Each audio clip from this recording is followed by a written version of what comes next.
Luther King and white guilt. And we got to talk about what's going on in Paris. Oh, no, I know. What just happened in France. Yeah, I know. That's crazy. Did you hear about what happened in Pennsylvania?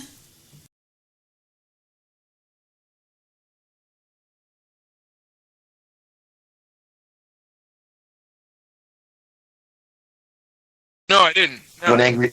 Did it have to do with one angry Jew? Yeah, one angry Jew.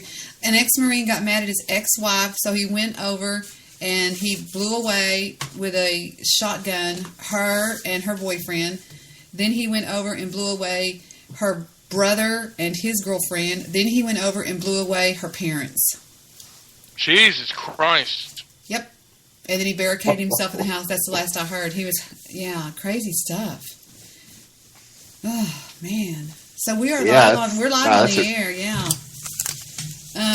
So I just got home. I was driving in my car when I got the message from Mr. Midnight Movie. So who do you have confirmed, and what date are we looking at?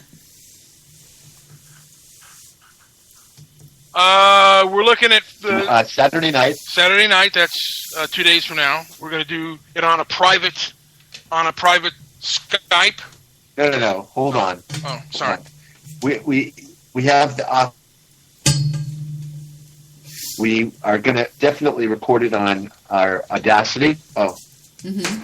Oh my God! This is a video of a guy I went to high school with singing at a bar. Let's see how he does. Okay. All right. So we have the option here. We could just record it live on our Audacity and have everybody call in through my Skype.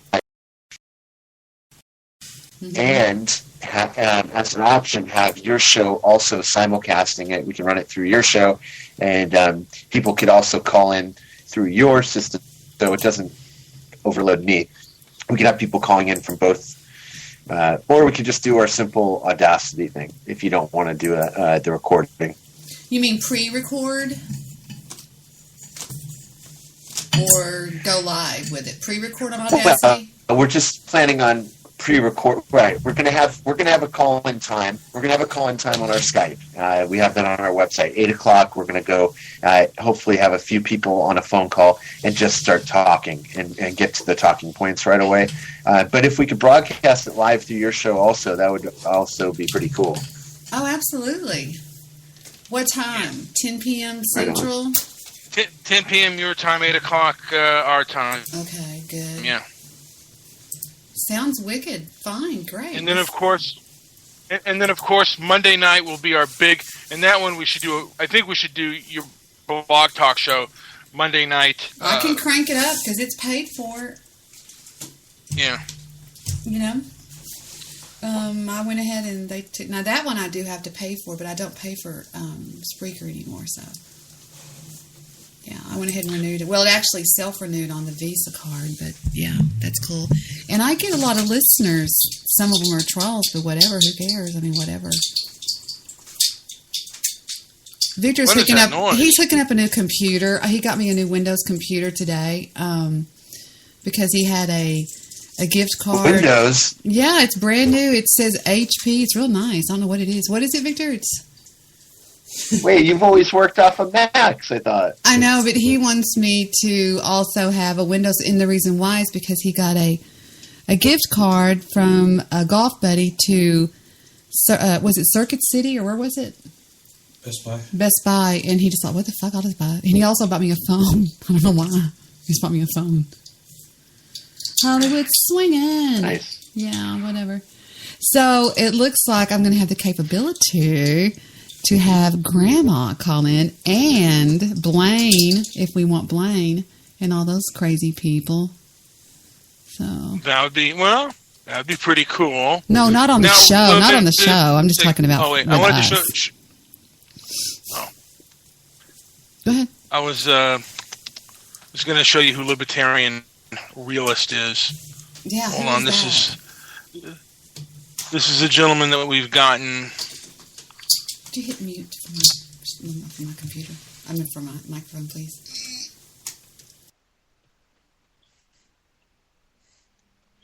Let's see here what I want to play is. Hold on. Sorry, guys. Here we go. This is one of the things from Libertarian Realist. It's not a social construct.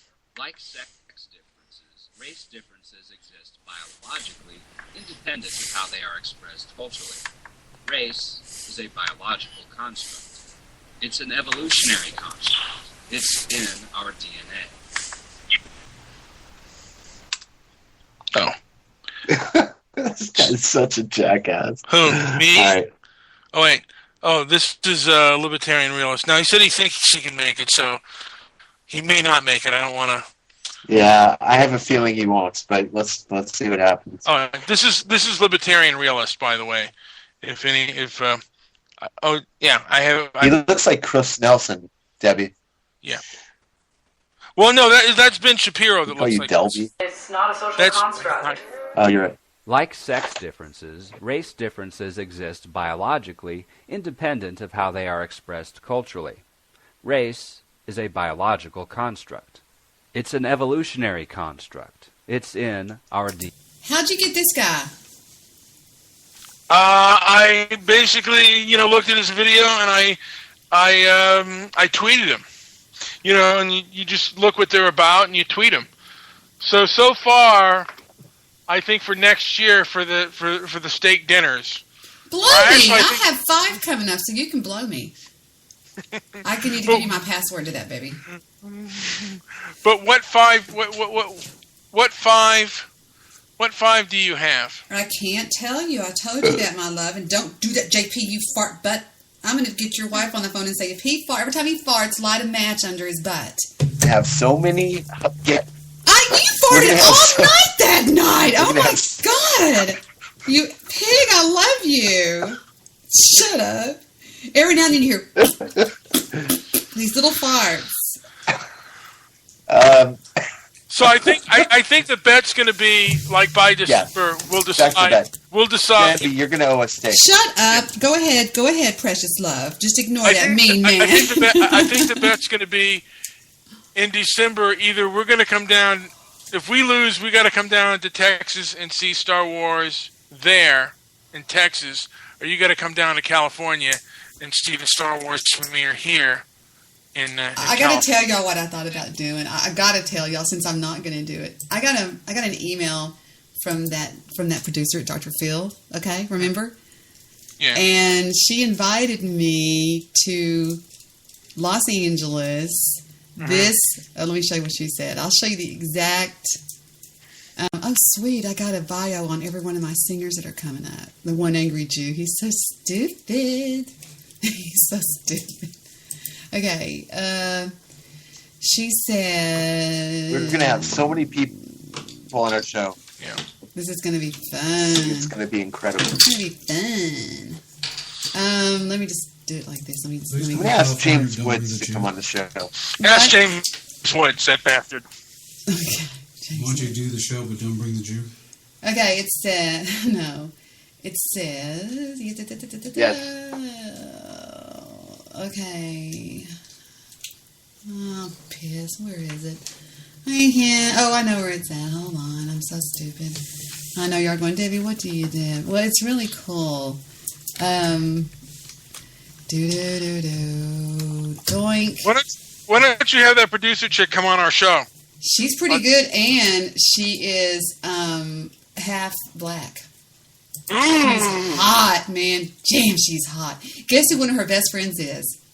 Oprah. Jason. No. Betho. Howard Stern's wife. Swear to God. Oh, really? So you know she's hot. I want to meet Betho. Okay, it says, Debbie, on January the 6th, I got your email. Thank you for writing back. Would love to speak with you.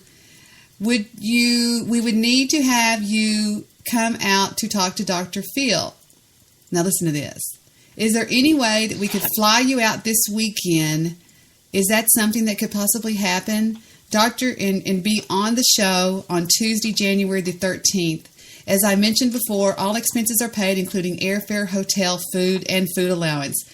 I thought about taking her up on it, and when I get out there, I change my mind, and I just hang out with you guys. Wouldn't it be great? I know. Bitch goes, no. Wouldn't that be great, though? Oh, you flew me out first. Tell her you'd come on the show if you came on our show. If you had Dr. Phil, and Dr. Phil could talk about white guilt.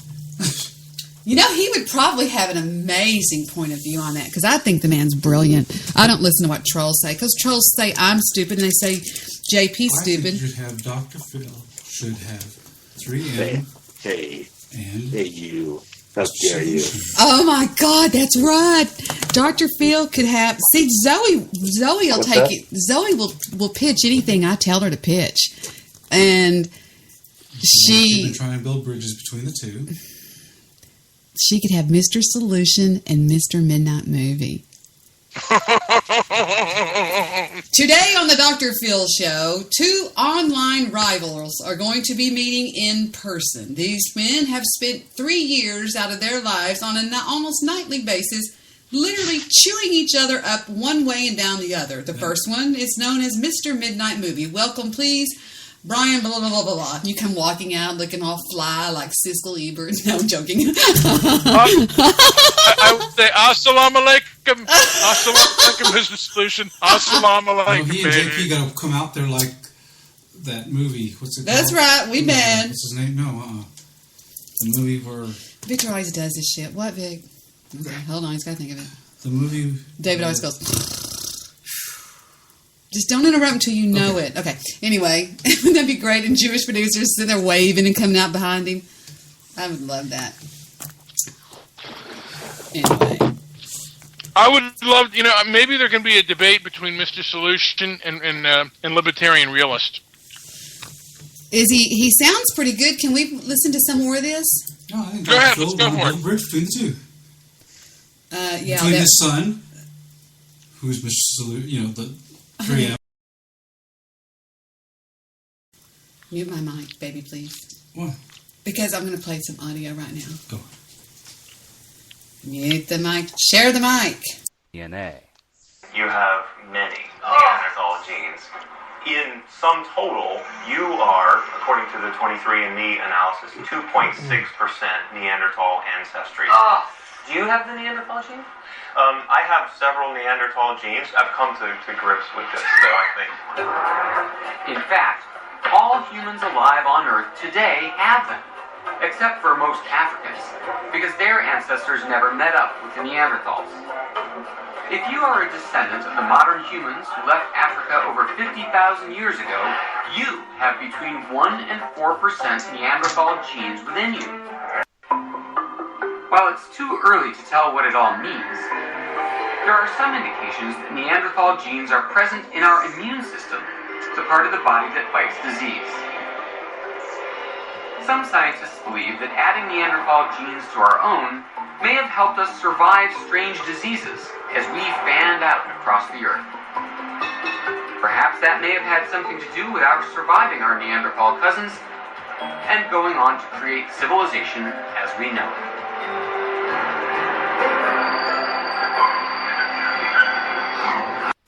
Why do racial populations within our species, such as blacks and whites as they are colloquially known, exhibit characteristic, measurably distinguishable skull and skeletal morphologies?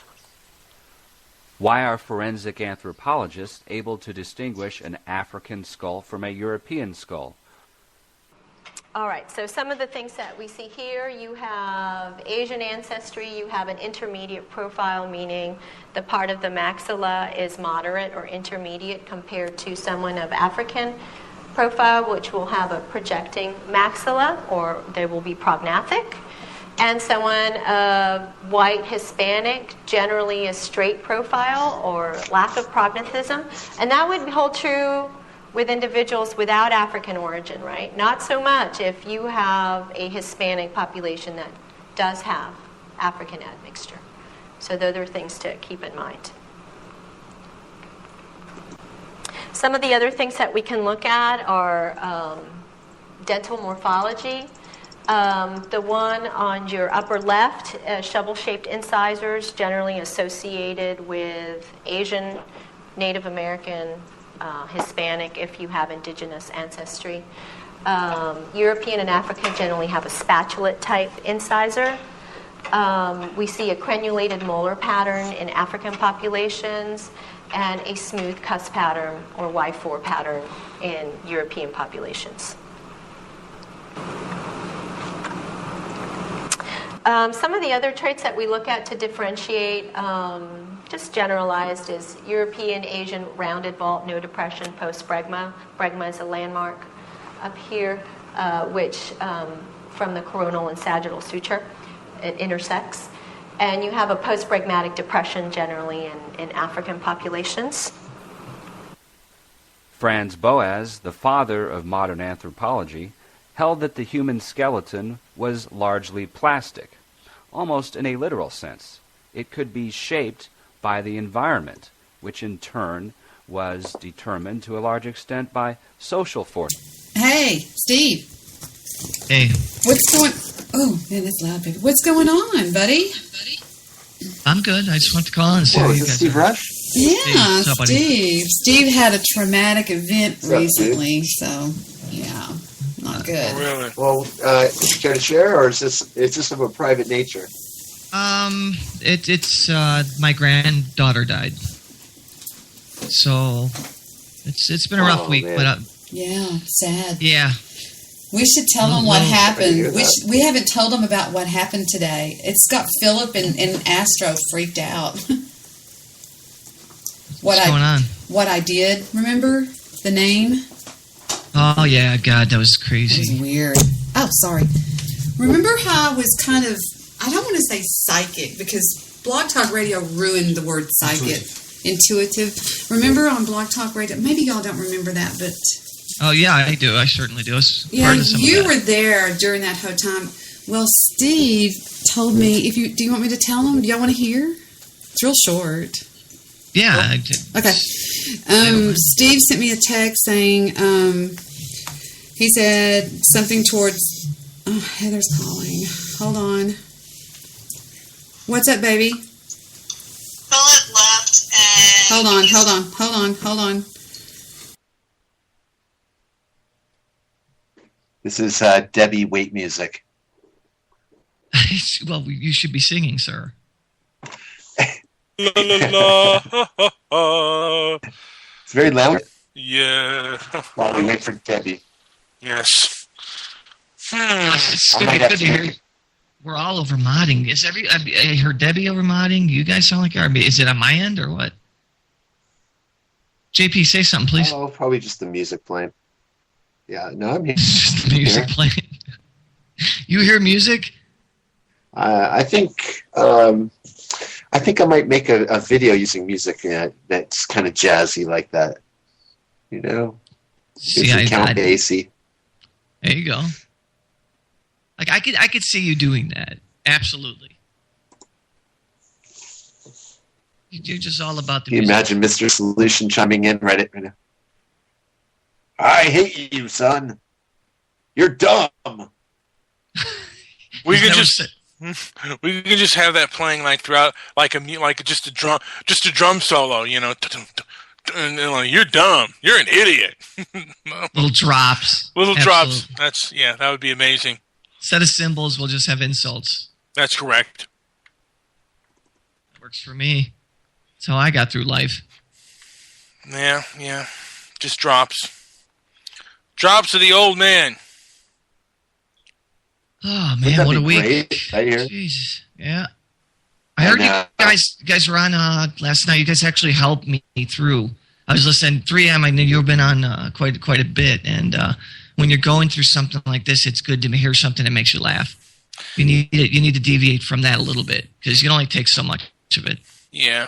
You know what? If I was going through what you were going through, I don't know if I'd have any kind of laugh. I mean, I remember when my mom died, I couldn't laugh for a long time, man. Yeah. I lost my mother. Lost my mother, my brother, and my sister all within a couple of years. But this was worse than that combined because it was a 4-month-old baby. Oh, You know, geez. so it was pretty tragic. In her sleep, she died. So completely unexpected, obviously. And so I'm consoling my son and my daughter-in-law and just trying to be with them as much as I can. It's like a heart attack? SIDS, it's sudden infant death syndrome. So yeah, they did all the toxicology and everything looks, exactly like what they think it is. So they it's a neurological response they said that the babies have, and sometimes it's the biggest killer of infants from 1 month to 1 year.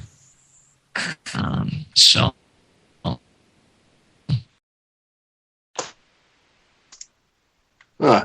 pretty tragic, but I didn't want to bring the show down. I wasn't even going to bring it up. So Yeah. because nothing stops. That would be a tough thing to not bring up. Yeah, well, I think there's things you as you get older, and this is the greatest part of getting older. You learn to deal with it a little bit better, and your coping skills become stronger. And I think had this been 10 years ago, I'd still be in my room, sulking, completely lost. So Okay, guys, I'm back. I don't know if there'd be anything wrong with that. I'm back whenever you want to talk me in, but whatever. You're good. You're all good. Yeah, so Steve sent me a text message, and I'll just tell you briefly. I won't tell you exactly what it said, but he said, so you'll know how it kind of went. He goes like this. He goes, "Hi, Debbie. I just want to let you know that it's been a difficult week of my life, bearing my grandbaby. I hope you never have to go through this, blah, blah, blah. I've been listening to your show. It makes me laugh. Difficult times. Puts me in a good mind frame. Don't want to call in when I'm down. Don't want to bring anybody down. I love to laugh." And I said, at 2:10 p.m. today, I said, "Well, she's in the arms of Clara Bell." And he writes back, "Debbie, how did you know my mother's name?" And he goes, "If that's what you meant by that, I believe 100% accurate that that's true." And I said, "That's your mother's name, you swear?" And he goes, "Yes, I swear to God, my mother's birth name," well, I shouldn't be saying this, "is Clara Bell." But anyway, and well, she's passed away. And I go, "Are you curious? Are you serious?" And he writes back about 3 hours later, "Debbie, I'm very curious how you knew my mother's name. How did you do that?" And I was like, "I don't know. I just called that name." And I was blown away. His Oh my mother has God. passed away. And I used to do that on Blog Talk Radio. I used to call names of people that they would call in and stuff. But anyway, stop But you call breathing the in first and the middle name. Yeah, and that to freaks me it just out. blew me. Like if you just said Clara, that's a chance, but to say, Right. Clara Bell is holding her, and ironically, at the wake, we that's the only thing you could say about a 4-month-old. You really can't. You don't have any memories of them walking, talking, or anything that they had done. There's nothing to really laugh about. With an adult that you could say, "Remember that time they did this or they did that." You can't do that with a 4-month-old. So we just kept saying, "Well, I'm sure Grandma's holding her," and that's exactly what Debbie said. Because the name. There were 27 paranormal experts on hand for the movie Ghost. The movie Ghost more likely depicts what happens after death than anything in the world. And you are meted and you meet and greet with your relatives, and God does that so that we don't get freaked out. Like, where are we? A lot of people, when they die, they don't realize they're dead. And they're like, what happened? They still think they're alive. And then anyway, and when it's little infants like that, excuse me, they give them to the elders that are already, and I said, "I guarantee you she's in the arms." And I just said, "Clara Bell." And it's his mother's fucking name. Every letter was spelled correctly. I was blown away. Y'all don't think that's weird? I don't remember ever telling her Isn't that name. strange? Yeah, it's bizarre. Are y'all there? I'm listening. Yeah. Doesn't that freak you out? Oh yeah. That's crazy. Yeah, it's, you've done shows where you did readings, and I don't know if you did psychic shows before. Did you? Oh yeah. Oh yeah. Hell On yeah. a regular basis. I have Regular things basis. that I don't even tell y'all that go on that I feel about you and Mr. Minot. All kinds of things. It's crazy. I mean, I have so much. It's ridiculous. I would not play Ouija with you. No, I don't do that. I don't practice black magic. I'm scared of it. You'll conjure. You'll conjure stuff up. You'll conjure stuff up you don't want to conjure up. But excuse me, I can't reach my board because Victor's got my whole office destroyed. But what was I going to say? But that was whacked. I literally I've never experienced anything like that with anybody.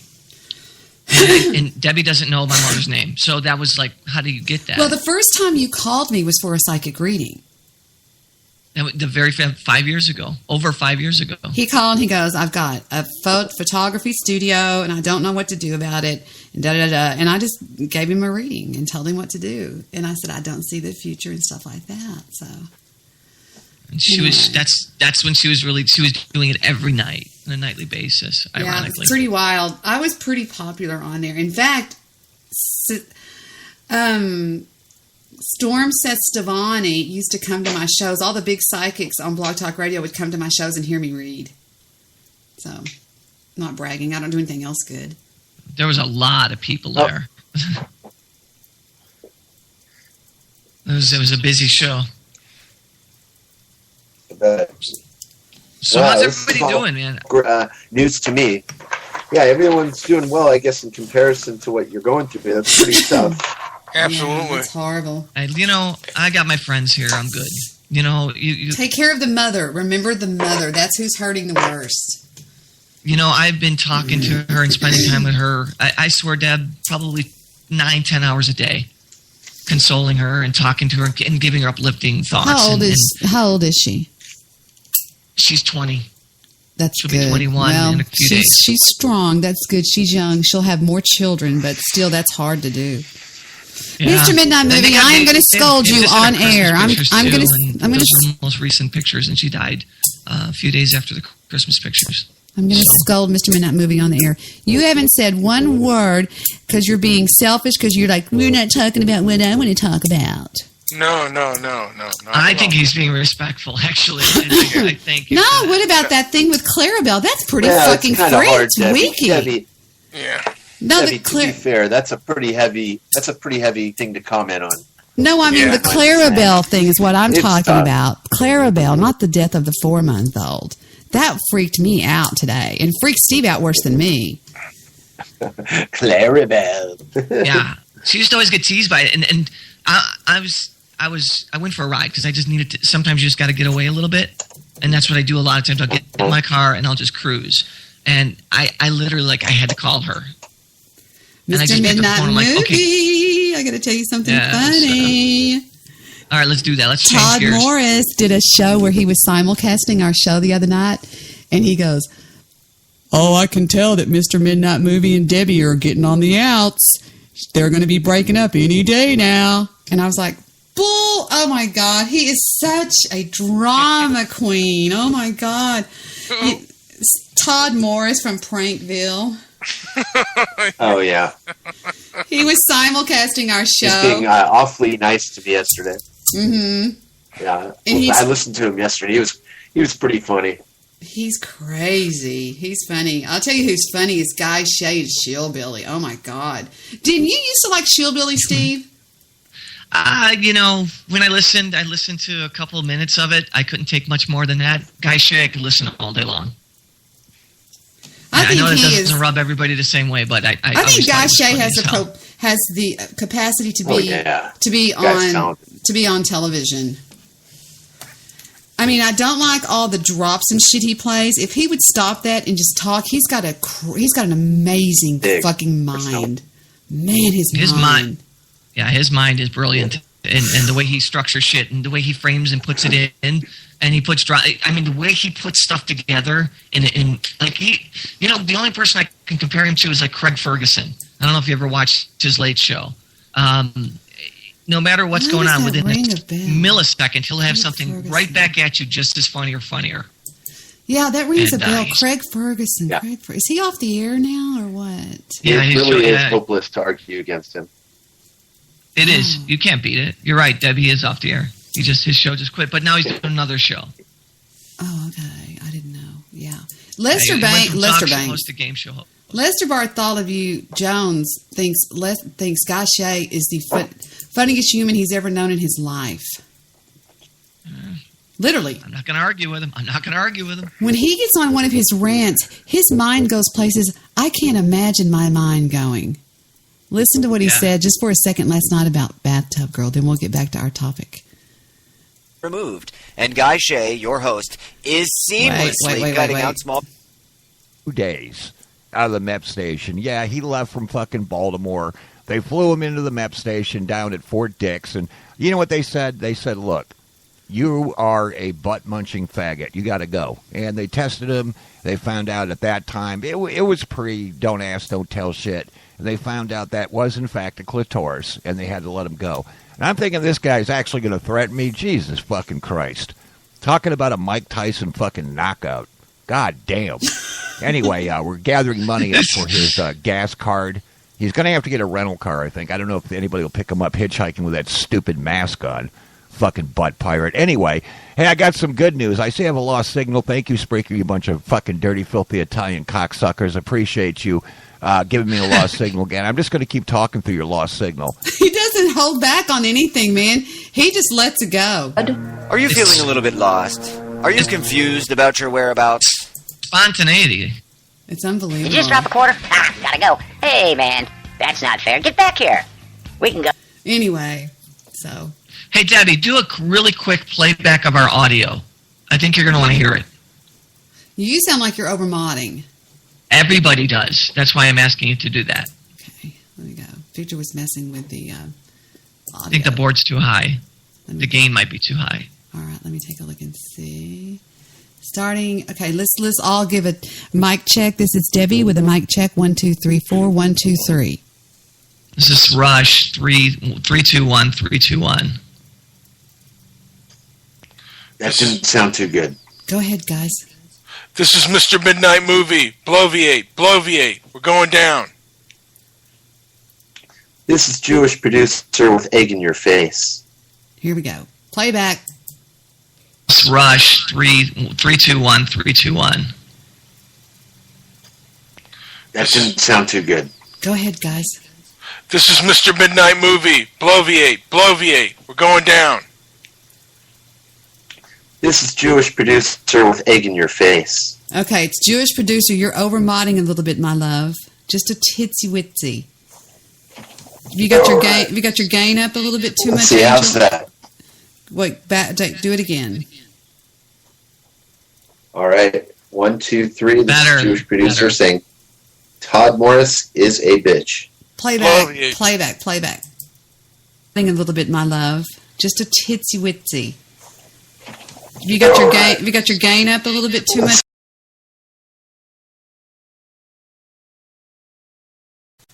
All right. 1, 2, 3. This is Jewish producer saying, Todd Morris is a bitch. Okay. How do we like it now? Is it okay? Uh-oh. Yeah, you're a little bit loud, Deb, but I think I think I sounded great. I think I sounded great. Yeah, I just had to back up a little bit. Yeah. All right, we're good. We're back. All right. Somebody's in my thing called cunt bottle blower. cunt bottle blower. How do you get that position? Get it, CDC whistleblower, cunt bottle blower. I think I used to date her. Oh, God, I think you actually did. I divorced her. And then you put her on me. What the fuck is wrong with you, Steve? You know, you got to share. Sharing's caring. That's Watch right. Barney. I went shopping today with little man with the baby, and I babysat him all day. And Heather, we went to Toys R Us, and remember when I showed you guys Wiki Bear? Hi, Wiki Bear! Remember on Conan O'Brien? Yeah. Okay. Well, he goes and he picks up this Care Bear, and listen to what this little monster says. Listen. Hello, I'm Wiki Bear. Hi, what's your name? He just randomly picks up because he just is raised around adults, and he picks it up and he goes, "Hi, I'm Wiki Bear." Remember, because he always goes, "What's your name?" And he goes, "Conan O'Brien." He goes, "You're David Conan O'Brien," like that. Anyway, I just thought it was great for him to remember. I don't understand it. It's a doll that you bought at the store. You were going to buy it, and it's got a audio card on it. And it just plays little clips? No, it's a, you know what the Care Bears look like? Remember? Yeah. Okay. Right. Okay, watch. Let me show you what I'm talking about here. You're gonna love this. Okay. There is my screen, our studio on a share screen. And what Conan O'Brien did, and I'll show you just a teensy bit. Look, cunt bottle blower. Nice. And Balls We were is in in love there. once. Balls is in there from the BWC. Okay, watch. Conan Wiki Bear. And I could not believe that he picked it up and he goes, "Hi, I'm Wiki Bear." I was like, oh my God, because it looks just like Wiki Bear. My computer's kind of wanky because Victor's got this one over here on. I don't know what it's going to do to the program. See. Okay, look at Wiki Bear. Okay, watch. All right. This is great. Conan does this just to be funny. The annual New York Toy Fair, you've all heard of that. Of course you have. Was held recently, and it's where they show off all the cool new toys. And one of the new toys that got some attention, and it's a toy that really intrigued me, was something called Wiki Bear. I don't know if you've heard about this. It's a talking teddy bear. Okay, now he's that actually- telling the truth, but as you know, Conan does his own spin-off. Okay? Right, of goes course. online Okay, gotcha. and connects to Wikipedia to answer kids' questions. Wow. It's fascinating. It's the way things are going. Yeah. I found out about Wiki Bear, and I wanted to check out how this thing works, so our staff bought a Wiki Bear today. Should we turn it on and play with this thing?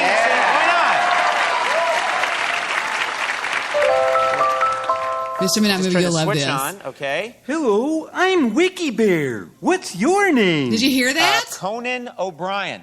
Conan Christopher O'Brien, former Simpsons writer and current American television host? Oh, that is really cool. That's great. I can answer any question you have. Now, I'm Wiki Bear. Mr. Midnight Movie, he's kind of like you. He always goes to these real depressing subjects. Watch what he does. It's great. Okay, here's a question. Wiki Bear, what's the longest street in America? Checking now. Got it. That title belongs to Colfax Avenue in Colorado, over 26 miles long. Yay! No, that's great. That was really cool that he came up with that. Yeah. And speaking of long streets, Civil War General James Longstreet was partially responsible for over 10,000 Confederate casualties during the Battle of Antietam, the bloodiest single-day battle in American history. What a bloodbath! I'm Wiki Bear. Yeah, there were a lot of terrible fatalities in the Civil War. Imagine ditches filled with dead horses. Okay.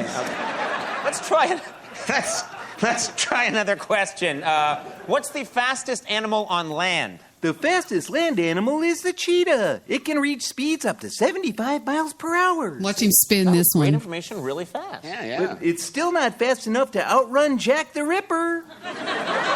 The notorious 19th century British serial killer who murdered at least 5 prostitutes. Lickety-split. He was a terrible killer, Jack the Ripper, yeah. And he was never caught or punished. What a clever fellow. Yay! Listen I to don't us know for if this. yay is the right sentiment. No! Jack the Ripper got away. That's terrible. Well, some think he was a member of the royal family and some strings were pulled. You know, This is JP talking to Mr. Midnight Movie right here. Sound like Watch. a beetle there. Yeah, you're sort of starting to ad-lib there, Wiki Bear. It's been part of my programming. Yeah. I'm curious. I'm going to keep trying here. You'd think I'd give up at this point. You but not- sure? Yeah. How long did it take the first American astronauts to reach the moon, Wiki Bear? It took just 4 days for Apollo 11 to reach the moon. He's exactly right. I knew that. Wow. Watch him That's much spin it. less time than it took the Donner Party to travel from Missouri to California. But unlike the Donner Party, those astronauts didn't resort to cannibalism. I'm Wiki Bear. Yeah, no one wants to hear about the Donner Party. Okay? One member of the party went so mad from hunger he ripped off his clothes and ran screaming into the woods. He was the first one eaten. Okay. What a bizarre and easily preventable tragedy. Yeah. Let's try something kid-friendly. How many people visit Disneyland each year? Mickey Mouse greets almost 16 million visitors a year. Can't do anything with that, right? That's a lot of people. Yes, but that's a drop in the bucket compared to the 200 million people who were killed by the bubonic plague. For God's sake. My rats. Why are you bringing up the plague? I talked about Mickey Mouse. Well, the plague was spread by rats, Mickey Mouse's cousins. But here's one question Wikipedia can't answer. What kind of God would allow that to happen? Okay. That's Wiki Bear. Well.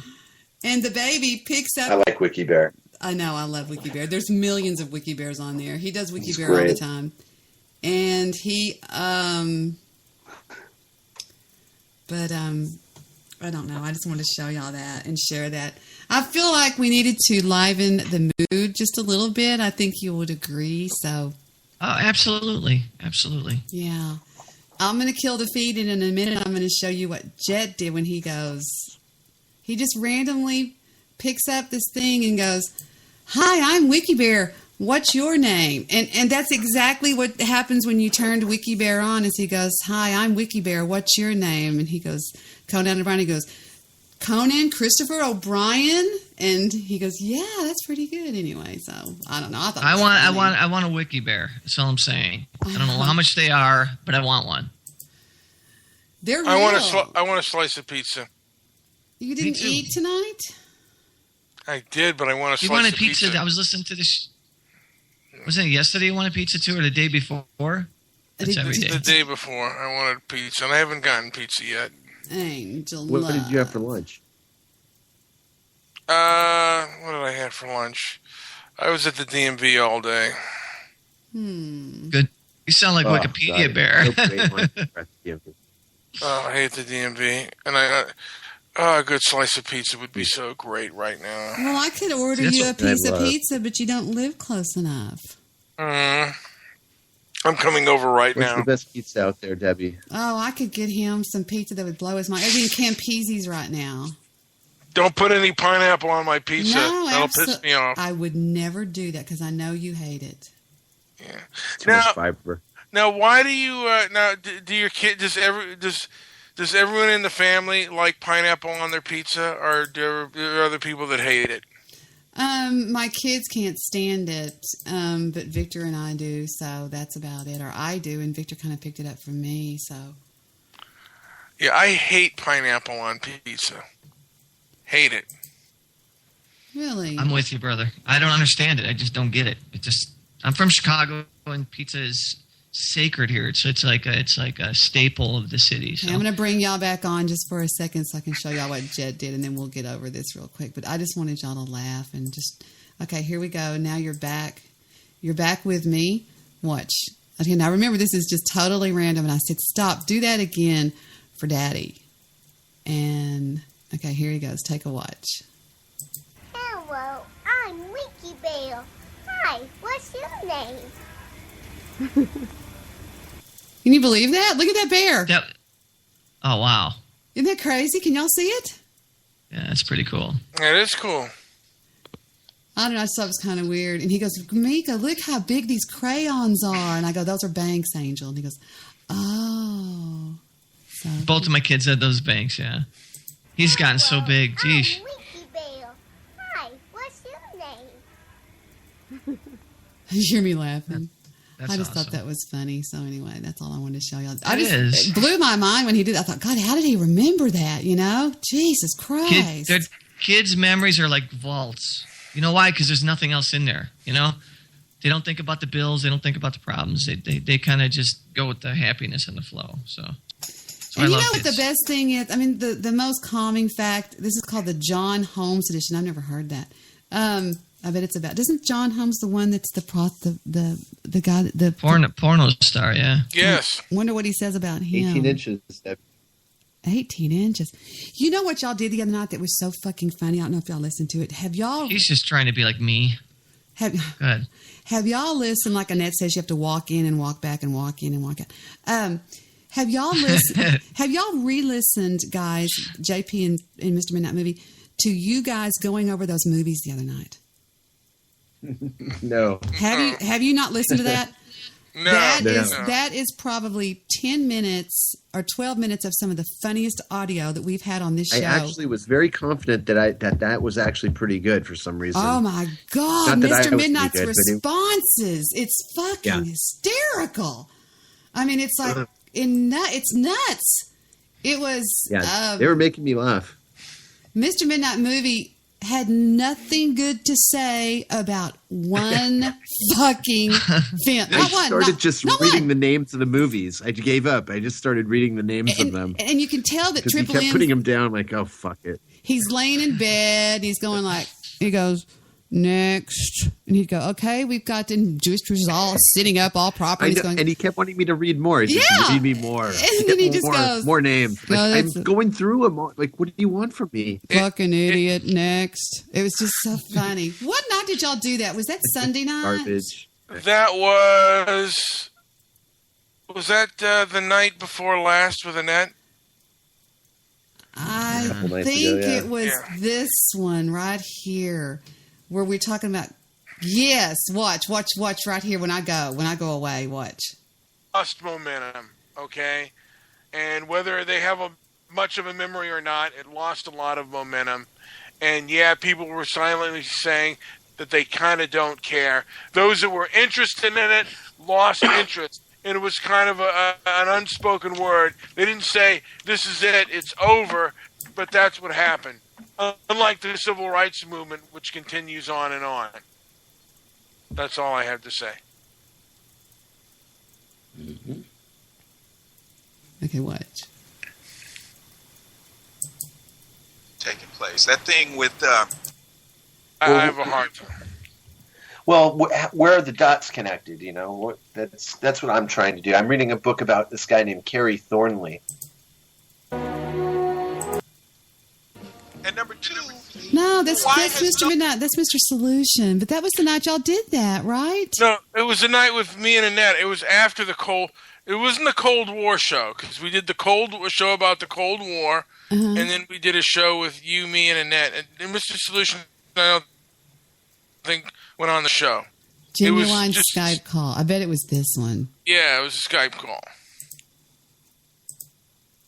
My matzo ball soup. This is it. Yeah, this is it. I remember he starts hearing talking about his matzo ball soup, and this is the one he farted on, and I kept going, maybe you should stop eating matzo ball soup. The days progress. Day 2 is by far the best. Now, I don't have a Actually, good phone. day 3. You sent me something. You texted me something, JP. And what was it that you texted me? Because my phone doesn't... it was the top... I think it was the 88 top film rap acts rise to fame. Okay, here we go. Your two favorites, what? Ice Cube and Dr. Dre. Are they starring in the film, playing themselves? No, I think they're playing roles in this It's a biopic. It sounds awful. Is there any gay sex? Because the one guy died of AIDS. Yeah, one of them did. You're right. Was it? How did he get AIDS? By the way, was it a blood transfusion, or was it butt sex with Mr. Solution? We're not talking about the movie. You know what? I think he's gay. Now watch you. He'll go to the next one. Watch. A lot of those big He'll name rap acts just like come Siskel out and Ebert. today He'll just go right to the next one. Ted Watch. 2. Look. Ted 2 is going to be good. Debbie, did you see Ted? Loved it. Just took a call from my daughter. Hold on. Yeah, I loved it. I was laying down. It was when I go to get the food. It's great. What? Brokeback Mountain in a church. Yeah. Brokeback Solution. High Rise. Brokeback Solution. High Rise sounds any good. Sounds awful. Hateful Eight. You into it? Quentin Tarantino. That Maybe, actually maybe looks not. kind of interesting. Yeah, it does. Hail Caesar, Coen Brothers film coming out.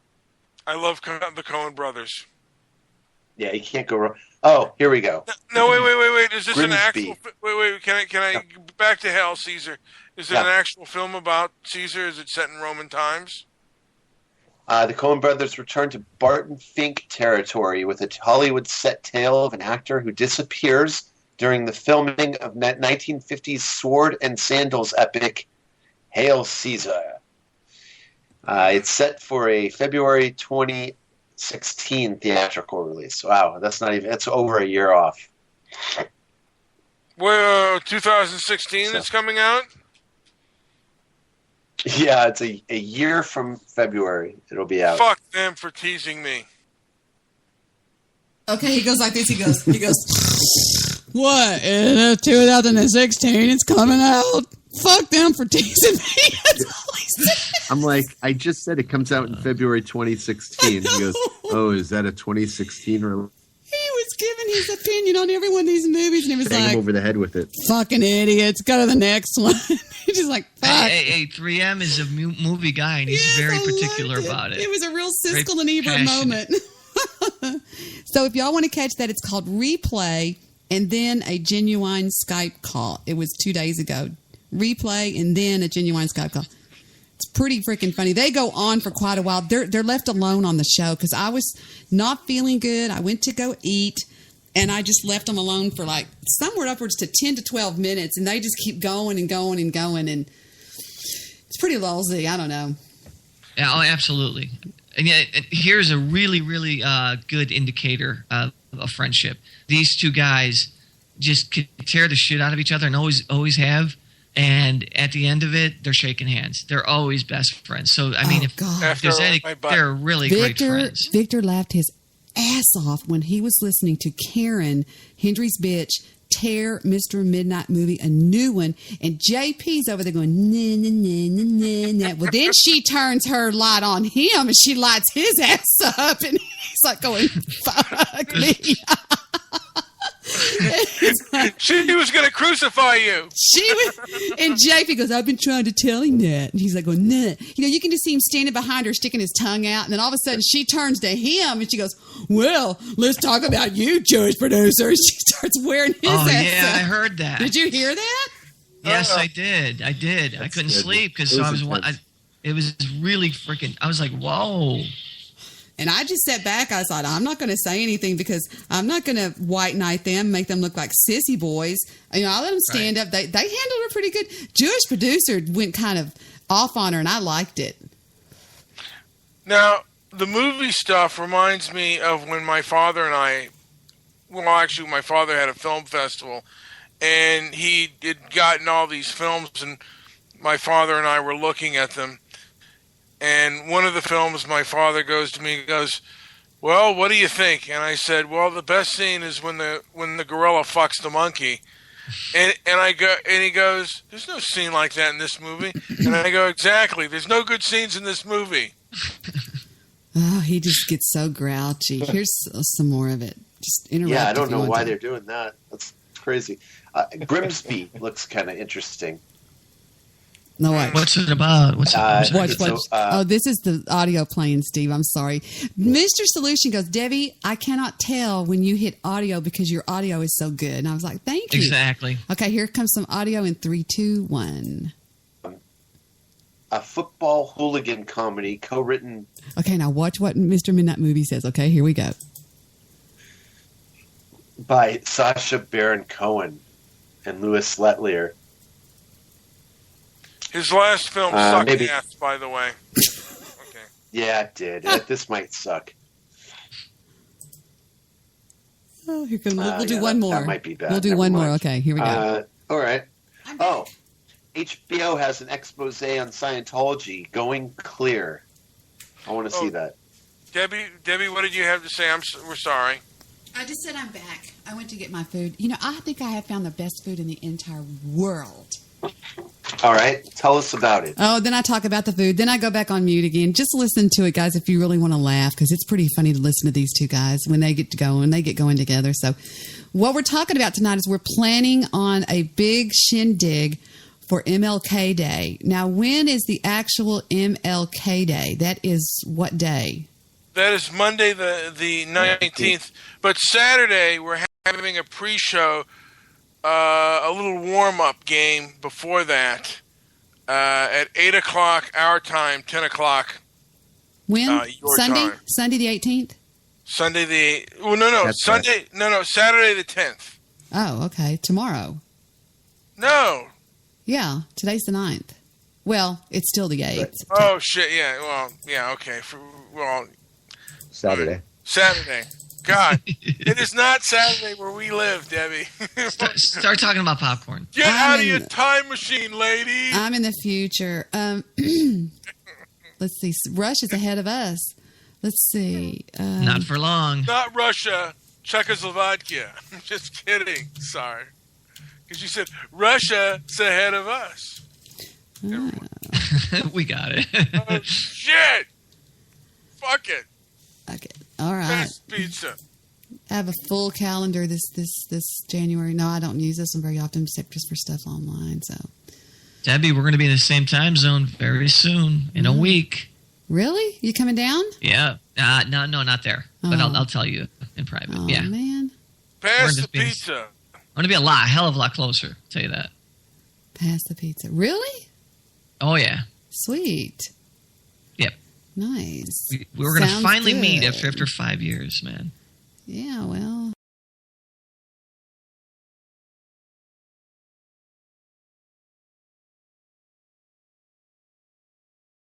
Today is actually, something's wrong with the chat rooms on Spreaker, because whenever you type something in there, like, let's just say you put a smiley, watch what it says. It'll say, 4 minutes ago, hey, Kizzy's in the house. Kevin Kierstead's in the house. Hey, Kizzy. He goes, what's up, my crackers? It says 4 minutes ago whenever I type in there. Hi, Guy. Call in. It is 214-444-5488. Or you can Skype in at Debbie _ Call in, Kizzy. Daily. Nothing. I'd love to hear from you. And both of you mullets. Who just Yeah, hung up? that would be interesting. Did someone just hang up? No, I don't think so. I didn't. I heard a bloop. JP, are you there? Who am I wrecking? I can't tell. Call in and let's wreck. Who can we wreck? I don't care. Whatever. Who am I wrecking? Me. Go for it. I love when he does that song. He go yes. Oh God, it's so funny. It's horrible. It is. You know what? He's the one person. Rush. Not even. He's the one person that can insult the shit out of me, and I'll still have to laugh. I just have to. Is he really, Balls? He's in rare form. What did you do, Kevin Kierstead? Kevin Kierstead. He's so funny. He just sits and talks on his shows, like, just talks, just whatever. I haven't caught his show yet. Is he good? Oh, fuck! He's the one that moderated our debate. Remember? Okay, I do know the dude. I'm sorry. Kevin Kierstead. Oh, that's so funny, that debate when he just Jack Tapper Fapper went off just to. Oh, well, you got a flatline, Keys. Look at that. He's got flatlined. Your host show is a flatline. What happened, dude? Uh-oh. Did you have problems with your audio? 96 minutes of flatline. Let's see. Let's take a look. Journalist and cartoonist. Haven't we always? Oh, it's just real quiet. Was his audio real quiet? There's 251 comments. Always pushing the bounds. Well, they found their line in France, and it's not good. Ball said Debbie Long. But first, we got to talk about Jake Fapper, and I'm going to get to that. We got into a bit. See, he's a commentator. He just monologues and commentates. He's really good, really good. Yeah. No, really, he is. He's definitely good. Excellent, Absolutely. excellent. I gave you a like, Kierstead. Hit my like button, bitch, if you're in my room. So, yeah, I love him. I wish you would call in and do it. Heather's loving anal. Guys, shut up. Heather's never done anal in her life, you mullet. God, Heather loves anal. Hey, he's a classy guy. Listen to him. I banned the other Barco last night, Jewish producer. I banned him. You banned the wrong one? No, I banned the next one. He went on. He made another one. I banned that one. He's so pissed off because he's banned out of my show. They've been protesting with hashtag Free Barco. I'm not going to do it. Even if he could play nice? He won't play nice. He's Barco. Let me see. I think I've got him banned. All right, let me check my banned users and I'll unban him. Look, I think Barco. There's the two. One Happy Jew, Black Science Guy, Donkey Daily, Dead Daily. I'm not going to read the rest of these. Oh, please. Okay, I'll unban Barco. What? How many? Does it show how many you have? Is that all? Used to have no. That's all. I had 265 at one I remember that. I have the pictures of it on my Facebook page. One night, Debbie's like this. She's like, "Okay, I'm going to read all the banned people." I'd heard my name at least 20 times. Oh my God, those are funny. Oh, it was crazy, man. Those fucking names are unbelievable on there. I mean, it was really funny. Really, really you got to give them credit. There's a lot of they're pretty clever people. They come up with some pretty amazing stuff. I'll tell you what. But no, I was listening to Rick's show last night, and Rick has kind of mimicked our show. He has a Skype call every night with him and Apocalypse and Mandy and a few other people like that. Well, I found it interesting to listen to these people talk. Here they all are. There's 5 pages of them. Debbie Daly hates retards. Debbie Daly is a cyber terrorist. Josh Peterson. Debbie is that's kind of little. I don't know if I can blow that up any bigger. Debbie, I mean, they just go on and on and on. I don't think I can blow it up. Debbie is, and it's just, I can't see them that good. But I posted all 5 pages of them, and it just goes on and on. So what did you just unban everybody at one point? You just said, hell with it, I'm just going to give everybody another chance. I'm unbanning. It was right before Halloween. I just went ban. It took me 5 minutes to unban these names. There was look at them. They turned out to be a little over 200 names, and yeah, it was pretty wild. Yeah. I remember you saying you were going to do it. So I'm telling you. Look at my dad's house. Oh, there's the gangs.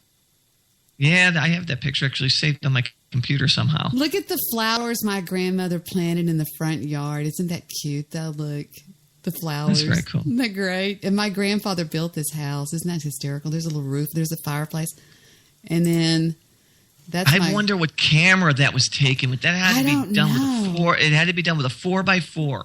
Yeah, because that was the only camera at that time that would have done that image. They had money, though. They eventually had a lot. This was my grandfather that got really, really wealthy.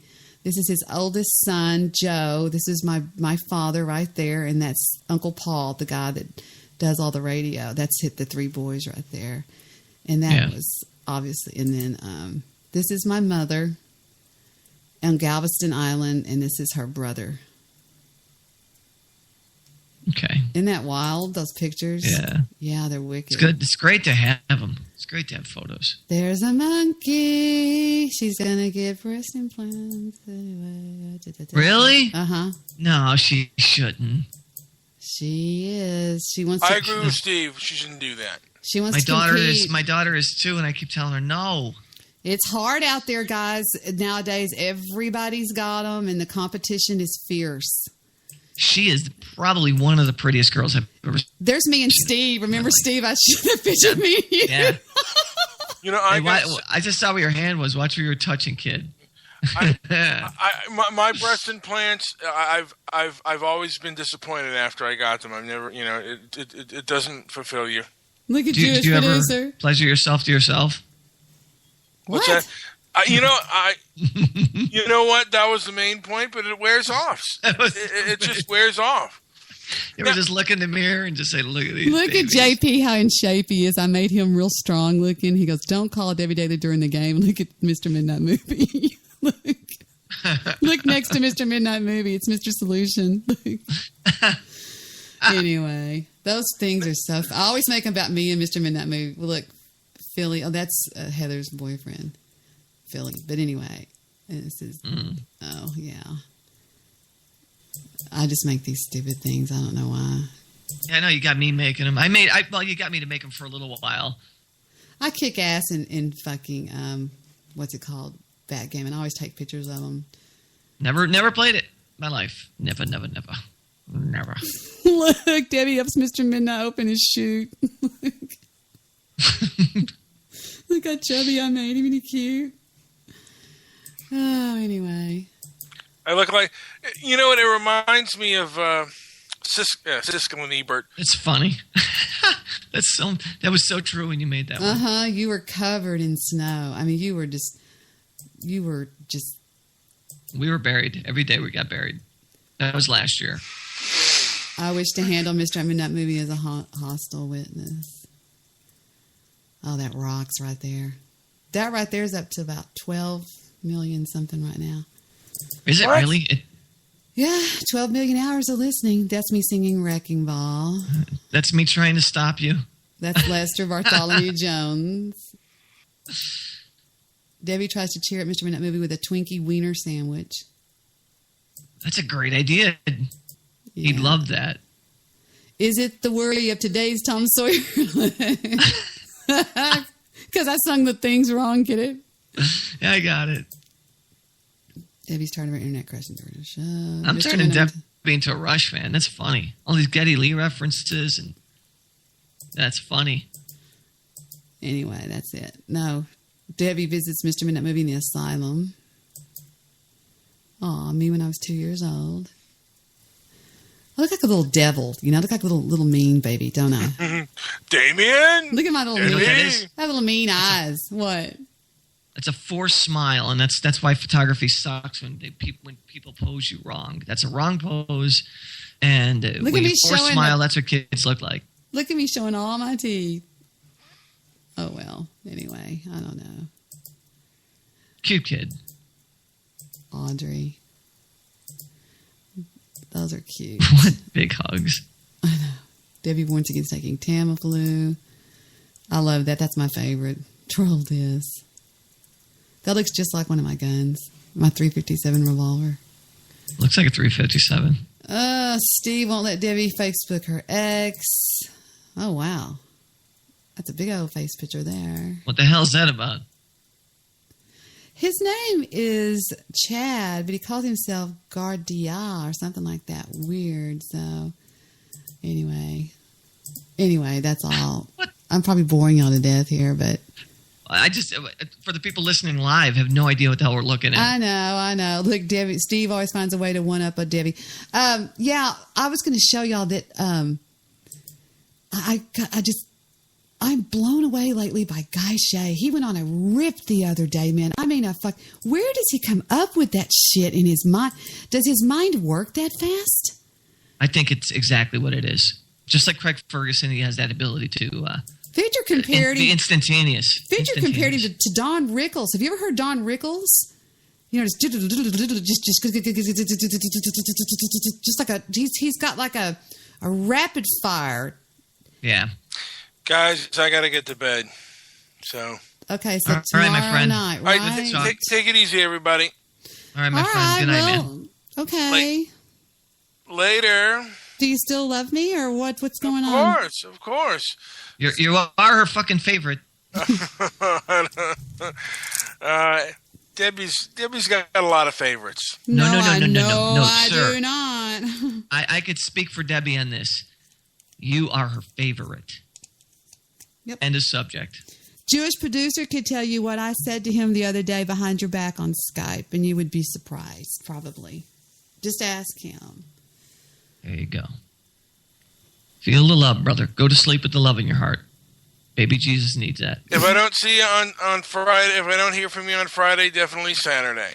All right, Peanut. All Tomorrow right, night I have an interview, so if you want to come in and call in, that would be great. It's a musician.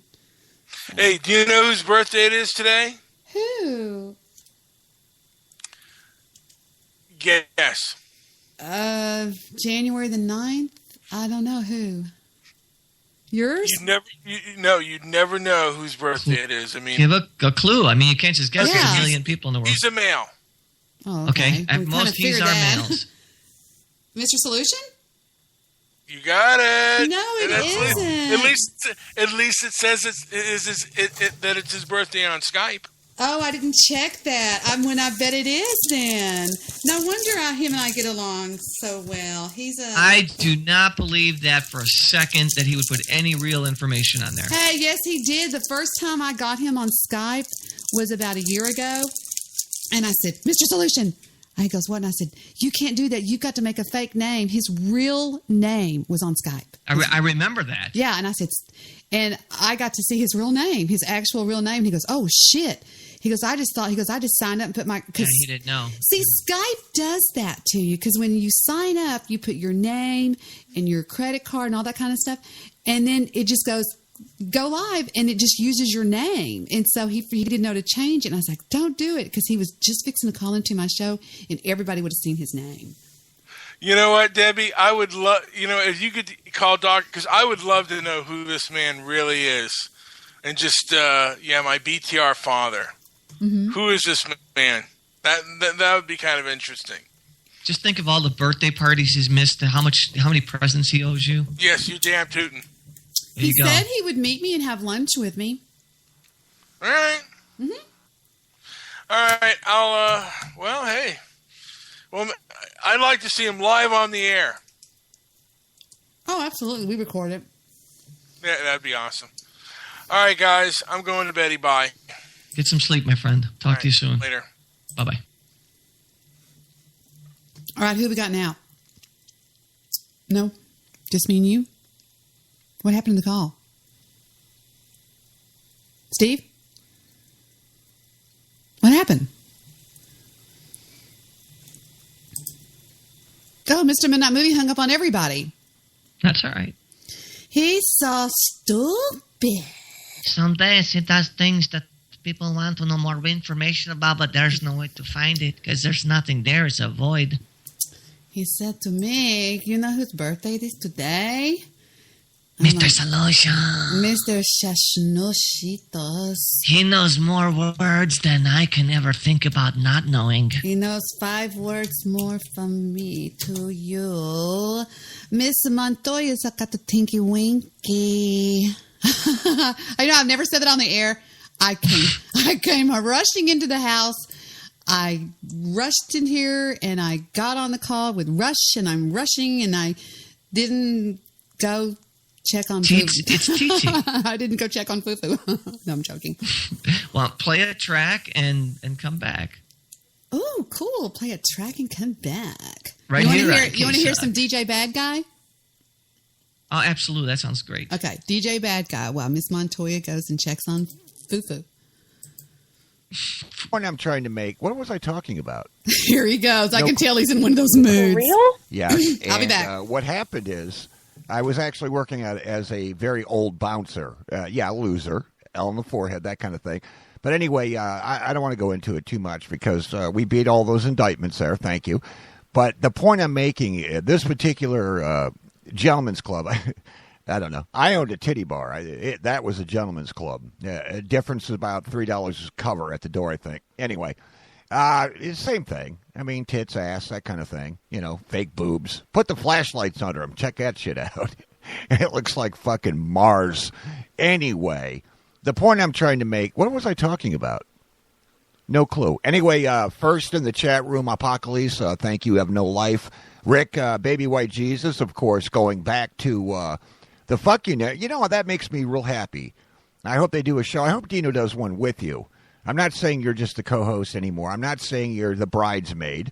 No, I actually like it because you're obviously ruining your life, and that's a good thing. You can join me in degradation. In fact, we have room in the back of our Chevy S10, 1986, broken windshield, 5-speed, of course. Well, 3 of the speeds work. I never tried reverse. We just sort of Flintstone it backwards at Walmart. Yeah, we do. But anyway, obviously we got some stupid-ass faggot songs. We're going to play some faggotry. That's what we do now. Florida's become the official sissy state, the latest one, where men can become husband-in-laws, cross swords. It's okay now. and kiss penises. It's all good. Hey, you know what? Spreaker is so nice to me each month, by the way. They are. I owed my $20. I don't know why I pay these cocksuckers. I owed my $20 actually back on the 3rd. And then I'm like, I never pay it on time. Ever since I got pitched off of iHeart for cheating, or whatever. Fucking pricks, cocksucker. Hey, by the way, iHeart, kiss my ass, niggers. You're more broke than I am. Anyway, so when I got, where was I? Oh, yeah, Spreaker. Originally due my $19.99. Come on, man. You're not tricking me. It's $20 fucking dollars. What do you want, change? Fuck you. Anyway, Spreaker, I owed them on the 3rd, so I don't pay them. I do this every month, and you'd think they'd catch on. I don't pay them. So on the 6th, they said, well, you know, we tried to charge your credit card. I have a special credit card I use just for Spreaker. You know, I'm terrified they're going to get in there and buy some goddamn plane ticket somewhere, get on a G5 or a Learjet and take off and never see them again. Back to communist Italy. Fucking fascist. Anyway, so the 6th rolls by, and they're like, we tried your account again, but we're going to give you till the, we're going to give you to the 8th. So I waited today, you know, because I was loading shit up, and I was waiting for that red thing to come across I used to do when I first started and didn't have any listeners, like now. But I have many non-listeners now who hate me, which is a good thing, because people love to hate. They do. I mean, I hate all of you when you hate me. It's a mutual hate relationship. I like it. Trust me, I'd fuck your old lady. I don't even have to like her. I would. Just I'd spite fuck her, rage fuck her. Then I'd put one of those YouTube videos up, like, yeah, that's my penis. Black, long, very disgusting, uncircumcised smegma, like Segas. I shouldn't say that, because I've been kissing that black nigger's ass, too. Hey, look, if I can't be... You know, on YouTube, once you get, 100,000 hits, them bitches start paying you. So I've got like 999,000 and a half to go. So I'm going to be there in, like, I predict 35 years. Of course, I'm 55. No, I'm 53. No, I'm actually fit. I don't know how old I am. Fuck, who cares at this age? I'm younger than Debbie Daly. That's all that matters. But anyway, back to the story. Which story were we on? So I have no clue what I was saying. I don't know. When you get in a jam like that on live radio or podcasting, whatever this is. Oh, yeah. No. Wait. Reverse. So today rolls by, and they sent me another email. It's like, Guy? No, we're on first name basis. We're fucking me and Spreaker now. And they're like, tell you what, we tried to hit that American Express again. You know, that one you got at Walmart that has nothing on it. Man, it might be like 32 cents. And I'm like, yeah, thanks. I wrote them an email and said, thanks. And they're like, all right, we're going to try back on the 11th. So on the 11th, just letting you know now, I'm not going to pay you on the 11th either. I really prefer you to extend it until we get our tax refund. So I'm thinking, like, I don't know. Let's call it February 2nd to be safe. Something like that. You figure it out. Yeah, no problems, big boss. Yeah. Fucking short Italian motherfucker. You know what? All they do is steal ashtrays. I'm serious. I think I might have some Italian blood in me, too. That big nose. No, I'm not a fucking Jew. But anyway, yeah. So Pumpkin Face's wife, she needed some fake tits, and I needed to take fake tits off of Debbie Daly. So hold on. Let me get this out here. I'm a licensed practitioner. What's he talking about? Is he looking at me? Hold it still, Vic. A little bit. He goes crazy over me. He always talks about my tits. He does. That's what I heard was tits. And I don't know where he gets... Your fake tits, hon. Your fake tits. Yeah, I don't know where he gets that. I don't know. I wonder if they are. That's a good question. I wonder how many people believe that your boobs are fake. They're not. I don't know. I could tell if I saw them. They're not. I'm not saying I want to see them. I'm just telling you that I would know immediately. Have you ever known one of those... Okay, pretend you're back in high school. Okay. And there's one girl in high school that's real skinny. Okay? Mm-hmm. But she's real toned, she's got muscle tone, and she's got enormous boobs. That's me. Very rare. Right, that's me. I mean, it was so bad that at the country club, my father would come walking up with his cleats on. He would go whenever he went around from the front 9, and he made the turn to go to 10 through 18. He would come by the pool, and for about 2 or 3 years, I was a lifeguard there. And he would walk up and he would get so pissed off if some of his golf buddies were at the pool and looking at me. Yeah, I would too. Yeah, and he would come up walking like, and his cleats, and he'd go, and I'd hear him behind him go, fuck, and he'd go, Deborah Ann, do you have to sit there like that? He goes, don't y'all wear some kind of a goddamn one piece or something? I'd be like, Daddy, this is all me, you know. And he'd look over and just glare at these men, like just real hard-nosed glare, you know. And that was when I was in freaking, you know. Shit. I get where he's at, though, man. Right out of high school. You never want anybody looking at your daughter. No, man. Yeah. Now, my daughter's an adult now, but now when she was little, man. She was young. When she was in her teens, oh, man. Somebody look at her, I'd be like, fuck it. Like, we walked through the store, and, you know, guys turn around, look at her ass. I'd swear, I knew they would. I'd look around, I'm like, the fuck you looking at? And my daughter would be like, Dad, stop. You know, because they know I'd one word, say one word, go ahead. They just keep walking. Keep walking. Save yourself some teeth. Did your daughter have you wrapped around her finger? Does your daughter have you wrapped around, I should say? She always will, yeah. Does she? I think that most girls, and Jade is pretty, isn't she? Isn't she she's a pretty girl? Jade's beautiful. Yeah, she's a beautiful girl. I can tell she is sometimes. I think just mainly by the way you talk about her. Because the reason I'll send that picture to your phone right now. I think I've actually seen...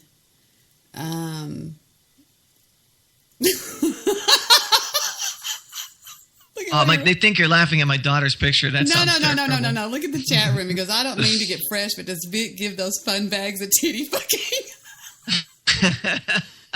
You want me to be honest with you?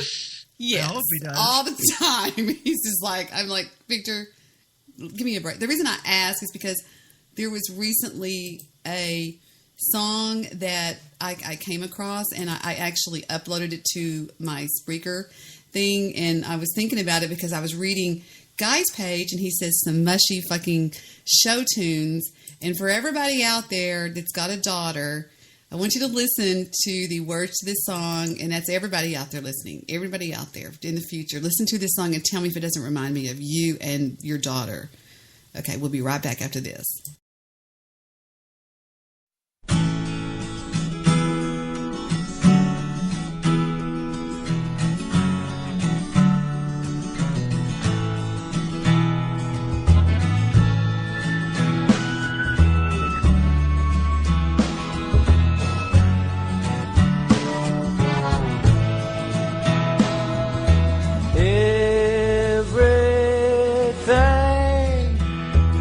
She sees, she says she wants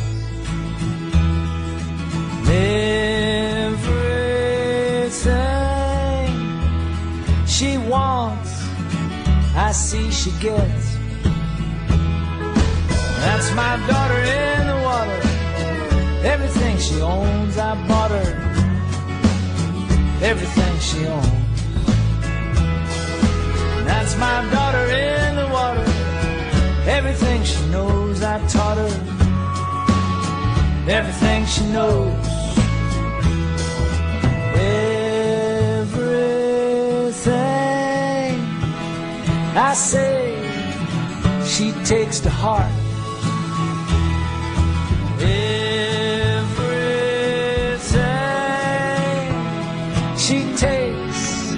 she takes apart.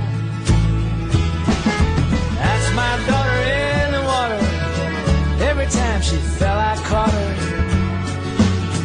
Every time she fell. And that's my daughter in the water. I lost every time I fought her. Yeah, I lost every time.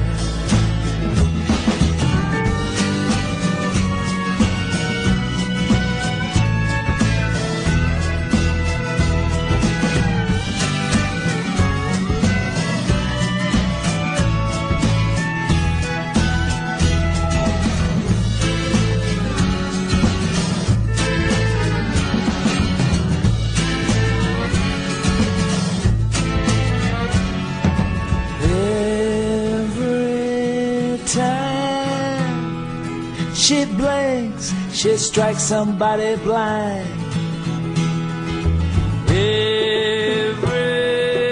Everything she thinks blows her tiny mind.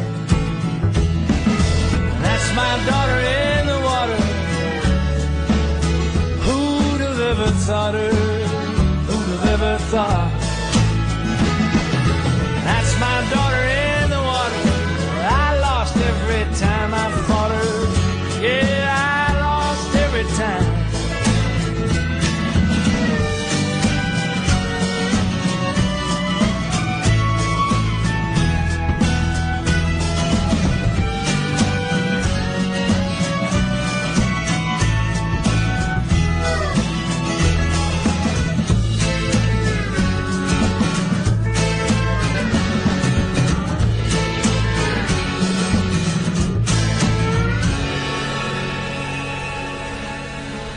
I think if it's like 51 or less than 60, you'll see a popcorn, a popcorn thing dumped to the side, like this film, like it'll show a popcorn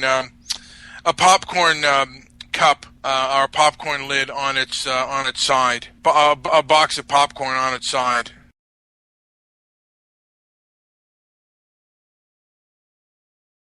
People who are good at public speaking. I enjoy that. I find that to be a great quality. And obviously he is skilled at what he does. Oh, okay. You've got one of those, too, that I caught one night where you just went into a babble and you didn't make any sense. That's called too many Budweisers. Oh, absolutely. We're going to give you that. I had it on, let's see, what did I do?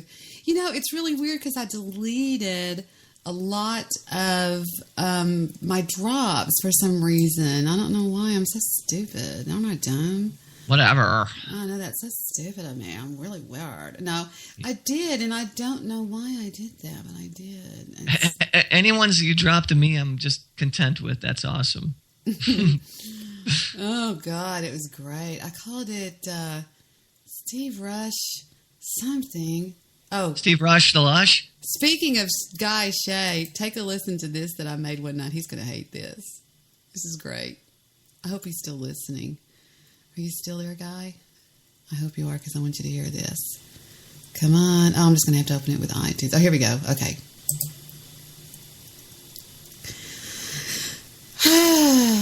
I'm a jerk off. Is it true that you would have Debbie knocked off if you could? I mean, like hire somebody to kill her? Like, what does that cost or whatever? Well, yeah, but I'm a jerk off. Since they let a lot of these alien kids in here, you can't do a hit anymore. I mean, they're doing it for $15 fucking. What's the guy gonna do? You mean you would actually have her killed? You're that obsessed with Debbie? I mean, come on. She's just a podcaster. Oh, you mean broadcasting? Yeah, she's just a podcaster, broadcaster, whatever you want to call her. She doesn't do anything to you. I'm a jerk off. That's like saying you got shit. Oh, crap! I was looking for another one and I accidentally went off on it. See what you done did? What? Oh, man, I'm so done stupid. clicked. Okay, this is called Rush ? One Angry Jew. I love this fucking guy. I love the fact that he doesn't take himself into the whole thing, and when it does come down to it, he doesn't. And this is not. Wait a minute. Stop. And he'll be part of it. And this so is not spliced. This is not clipped. This is 100% completely like it came out right here. Saturday Night Drunk. Someone who was part of it and enjoyed it, and I'm so into it. I think it's without a question, yes. And that's what you said. What? That's all. The fuck does that even mean? Didn't make any fucking sense. Steve, what were you saying right then and there? And me and the Jew go, okay, all right. God, that's why I quit drinking, because right there, people, if you ever want, that's AA for you. I loved it. It was pretty funny. Dear God. Oh, man, that was great. And the sad thing is, that's the most intelligent thing I said all night. Oh, yeah. That was. Oh, yeah, shit. You didn't have to pile on. Thanks. It was funny, though. We were listening to that one night, just laughing our asses off. But I have, let's see, I guess MP3. I've got all kinds of stuff. I don't know what it is, because sometimes I do it so quick. Here's when Nature Boy admits. See, Nature Boy, Todd Morris tries to tell everybody he's 30. Oh, the age one? Yeah. He's not 30. He's in his 50s. Oh, Debbie, they know. He goes, those old people. Listen to him right here. This is when he was on my show, and honest. And now it's just me and Todd Morris. Yes, Todd Allen Morris, age 53. Shit laughing. He got doxxed that day. Are you kidding me? Yeah. My docs are out there. Everything about my ex-wife and my SIP charge and everything. They know about my taxes, damn it. You sued your ex-wife to get out of paying child support. Are you kidding me? Are you kidding me? You go, that baby Billie Jean was not my son. He was a little black boy. Was a little black boy. God damn it! I did it again. I'm so stupid. It's too clicky, Deb. No, I'm playing off of my desktop, and when I click another one, it stops it. Oh my God, I'm so stupid. I'm sorry. Duh. What an idiot I am. Yeah, here's another one where he says he admits it too. Now this is called 3 Guys, 1 Voice. What'd you do to the monitor? That was not spliced. It's you. Let's play that again. It's Steve. I would never create something like this. This is on the show, and I said, "Wait a minute, that's got to be a drop." No. I'm just curious. What'd you do to the monitor? It's just everybody talking at once. One angry Jew, Jewish producer, and Steve Rush. Listen. What'd you do to the monitor? I never step on anybody usually. Everybody was on. That's good stuff, honey. So this says Nature Boy Docs Belleville. Let's see what this one says.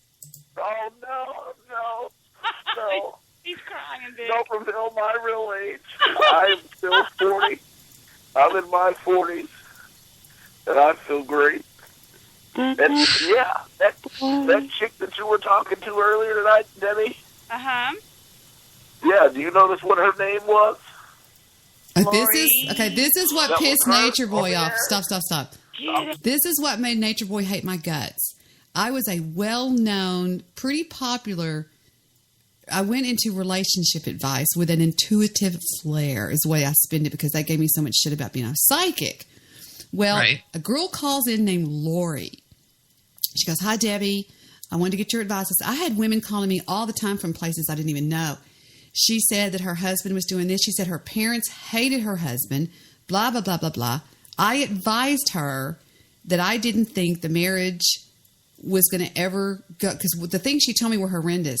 It was Nature Boy's wife, and she ended up leaving him. Oh, that's right. I remember how this goes. Okay, go ahead. And he, to this day, blames me for that shit. Watch, here we go. I knew she would do it. I believe it was. No, she was calling in from a computer with a different number, but she is the one who lives at that address in Bellevue. Yeah, in Belleville, Texas is where. Yeah, well, anyway. So yeah, I mean, it was. Trust me when I say he's not 30, and he knows he's not freaking 30. So it's really crazy that he does that. I mean, he says that. There's a lot of things out here that people say that aren't true. This is guys. You know what I mean? Oh, absolutely. It's pretty wild, the things. That's what the internet is. The internet is about a bunch of false facades for a lot of people. People put up a lot of different colored walls because they don't want to know the truth. You know, the worst thing is, you know, you go on Facebook or some shit like that, and you'll see this picture of this person. Man, they don't look anything like that. They're not even close to it. It's the best picture. The only people that really claim, the guys that really claim to just be head over heels in love with me are the ones that have seen me when I go on my webcam. Am I doing my webcam shows when it's just my face there talking to people? Like Dislex. Right. Dislex is like just, oh, Debbie. He saw me. Remember Dislex called in that night and saw me on the cam, remember? Mm-hmm. Yeah. And absolutely. Chad, I mean, my pictures are like whatever. I mean, I don't care. I'm married, but whatever. You know the funniest thing? Do you remember the night that guy? No, you don't remember that. This was before you got on the show. in August of 2013, right after I started on Spreaker.com, a guy called in from Las Vegas, Nevada, pretending to be Denzel Washington. I remember that. Oh, my God. And everybody... It sounded just like him. In the chat room, Stabby and Monkey Shoes, they actually thought it was Denzel. I thought it was Denzel Washington. I mean, you will actually think this guy is Denzel Washington. Check this out, people. This is amazing. I mean, I'm not saying that I'm amazing. This is pretty freaking amazing. It's copying it right now to my iTunes so I can bounce around in it and go to the call. He just randomly calls. He just calls in randomly, and he fools me. I mean, I start going humming, because I actually. I mean, when Monkey Shoes got fooled for it, I was shocked because he's an asshole. So yeah. All right. You weren't at that show, but you've actually heard it, right? No, I just caught it on a broadcast, correct? Oh, okay. It was pretty damn believable from the listener side. I'll tell you that. Hello, Pumpkinhead. Uh-oh. Sorry, hold on. Human paradigm in terms of development, in touch with our politicians. Gentlemen, I know that a lot of people think... Or it won't give me the link. What song is it? And besides, you're being mean. I'm going to call this gentleman first and see what he has to say. Okay, he told me to call him because I couldn't... Damn, that was loud. I think that I couldn't add him Jewish to the producer, call. don't you think he uploads his clips, Victor, like a little bit too loud? Shouts out to all of the bronies that are listening off of Skype. Hi out there, everybody. That would be the Gay Bagel and a few other people. I don't know if he's a brony. Gay Bagel. Oh, he's one of the biggest. He's one of the biggest bronies. He's one of the biggest bronies there is. Not big physically. He's just real big, real popular. He's not a brony. All right. Where's my dialing finger? Where's my dialing finger? I was drunk. Really? Oh, yeah. Oh, 2. It was That's a Saturday Las night. Vegas. I was wasted. 1, 2, 3. 1, 1, 2, 3. Here we go. Check this out, guys. Gee, I hope they're home. That's from the movie Dumbo. Hey, what's going on? This is Denzel Washington. I am the Academy Award-winning actor. You understand that? Huh? Wow. How are you? That's a damn good... I thought it was a soundboard, okay? Now watch me play with it like that. Impersonation. No, wait a second. It is me. This is not an impersonation. It's not an impression. It is the real thing. Go ahead. Wait a minute. Now, hold on just a minute. I'm one of your biggest fans. Tell me this is not Daniel. I'm sorry. Daniel. Denzel Washington. Listen, okay, first of all, I understand because I'm calling the radio station. You don't believe it's me, but it's me, definitely. How are you? I'm in shock. Is this really Denzel Washington? Yes, ma'am, it is. Absolutely. Oh my God! Okay, wait a second. Are you going to talk to me, or I'm sorry. I'm in a one-sided conversation. I'm in shock. I am in total shock. I've never been like this before. I'm going. It is him? Are you kidding me? In the chat room. Yes, ma'am, it is. Yes. I want you to know that. Listen to my voice quivering. I want you to know that I'm Shoes one in of the chat room and biggest just fan. said that's Denzel Washington. I don't know what to.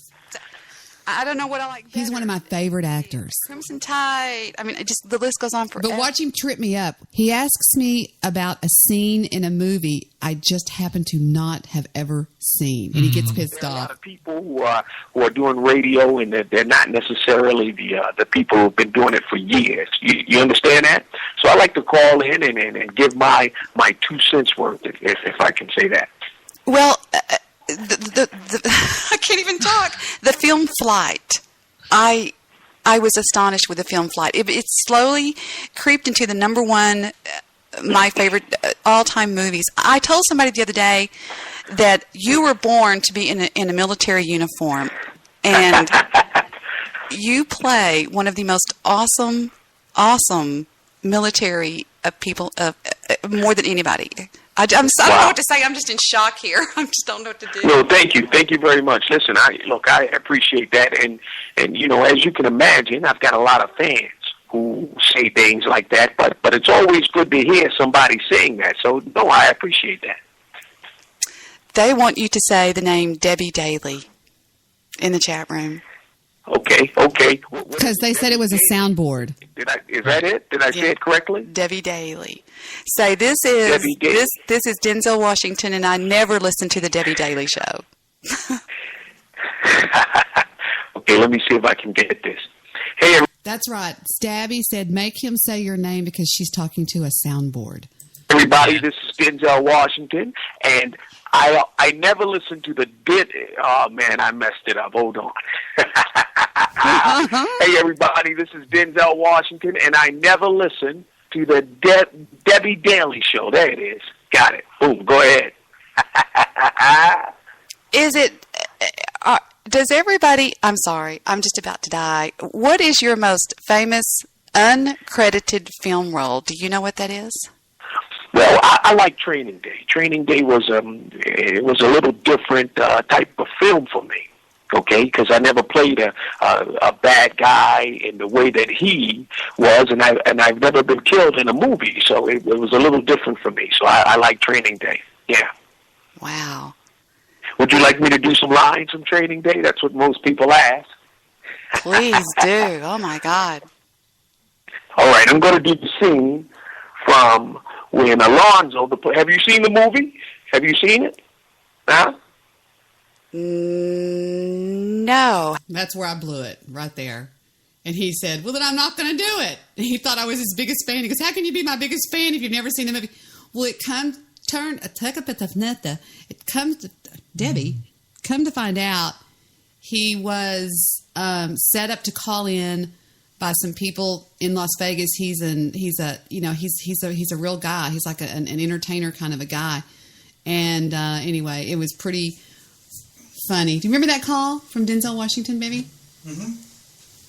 Even he believed it too. He was like, oh my God, that's Denzel Washington. So, I was listening in. I tell you what, that was a damn good impression. And another funny thing to make everybody laugh is this woman imitating a black woman on this show. It's hysterical. Blog Talk Radio. I'm going to go right to it. It says at 2:16. So Benny and N2K, he's so interested in mine. Himself in the mirror and Well, I don't claim to know everything, first of all. And normally I'm not interested in getting in debates because normally it's just an insulting contest and a shouting contest. No, Benny. Debates ain't always just about who win in debate. You're supposed to learn from debates as well. We ain't saying everybody know everything. And a debate is a learning situation. Well, people may start. Can I ask you something? And you say your Bible knowledge is really extensive. You need to come to the table and stop bullshitting. Well, stop bullshitting. That's epic. That's fucking great. Yeah, but you need to come to the table and stop bullshitting. Stop bullshit. She's great. I don't know who fucking... Somebody told me it was Moxie. I have my own show. That's why I teach Bible lessons on my own show so that I can teach it in an organized, uninterrupted way. That's just more uninterrupted, Benny, so stop running. Because you always want to throw out there about how Tim is bashing the Bible, but you always teaching lessons on the Bible. We got preachers and apostles and prophets and all whatever that bullshit is on here. She goes crazy. Could you imagine being married to that? Fuck God me. almighty. I would go crazy. Good Lord. Oh my God. I really would. I'd go crazy. Sweetheart, I forgot the milk. You son of a bitch. You remember the time, dummy, you fucking cow and motherfucker. Oh, shit, I'm going back out. You forgot the what? You crazy motherfuckers. I mean, she was just, oh God, that's crazy stuff. Wow. Funny stuff. And I played last night Lester pulling Bartholomew Jones. Pulling a sneak attack on the two Dino and Rick. You were on the call. Dino and Rick were on the call. You were raging about how cool you thought Dino was. The Dino Fuck You show, and I was like, okay. Well, they called. I enjoyed they that just show. well, they just randomly called in on the show, and I was like, oh my God, they're on the line, and they start trashing Guy Shay, and Lester sends me a text message. He goes, Debbie, I'm going to call in. Do not tell them that I'm calling in. Just unmute me. And I mean, he goes off on them, and it's really interesting to listen to.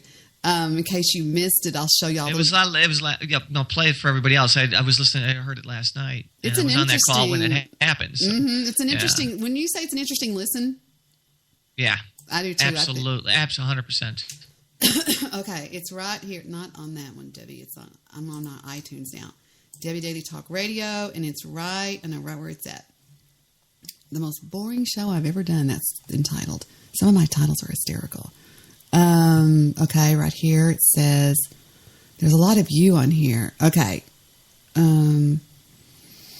Okay, it's right. News guy, Steve Rush, Lester. Okay, it's called Burning Bridges with Dino and Rick.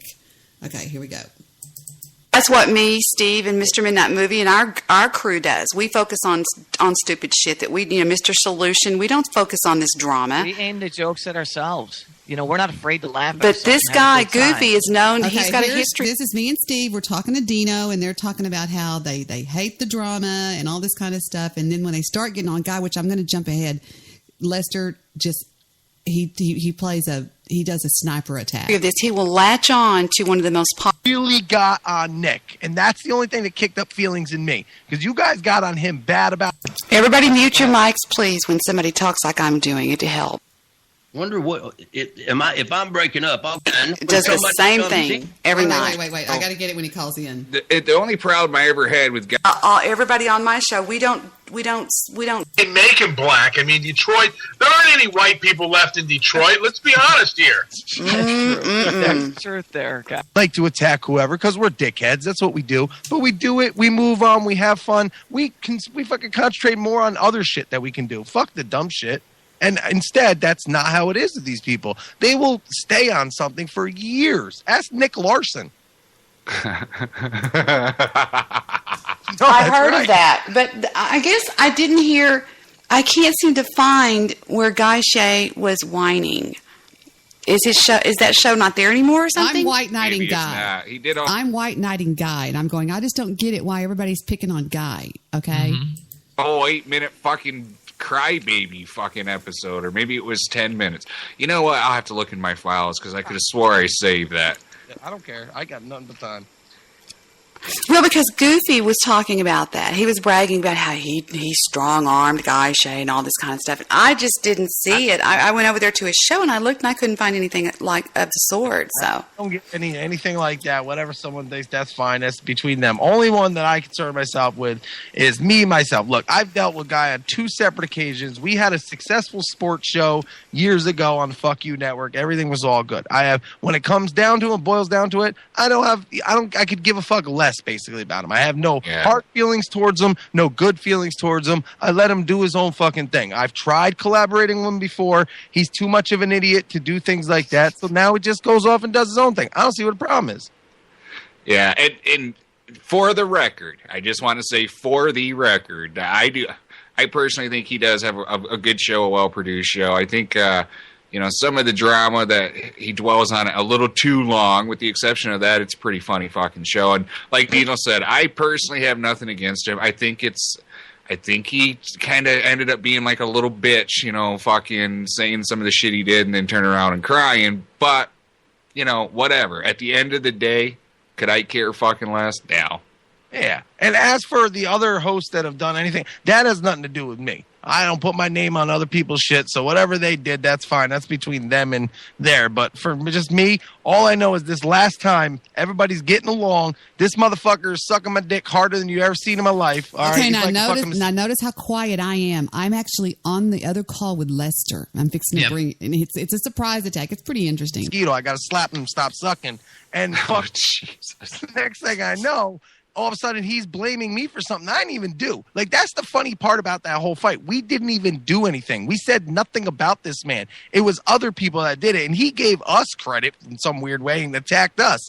And instead of being a man about it and maybe having a Skype conversation, he went dumb shit. So that's all it boils down to. Do you have fun? Good luck in radio, whatever you want to do, whether it's for a hobby. Guy, we wish you the best of luck. As for me ever really talking about him on air, this is the last time. I haven't talked about him since then, and this will be the last time I do because I just don't think it's worth my time. You know what? And yeah, I've said this is Debbie. Dino and I right here have had what we call here on Spreaker a Debbie Daily moment. Right. And okay. And now we're done. I'm glad that y'all called. And it'll be cut up and played.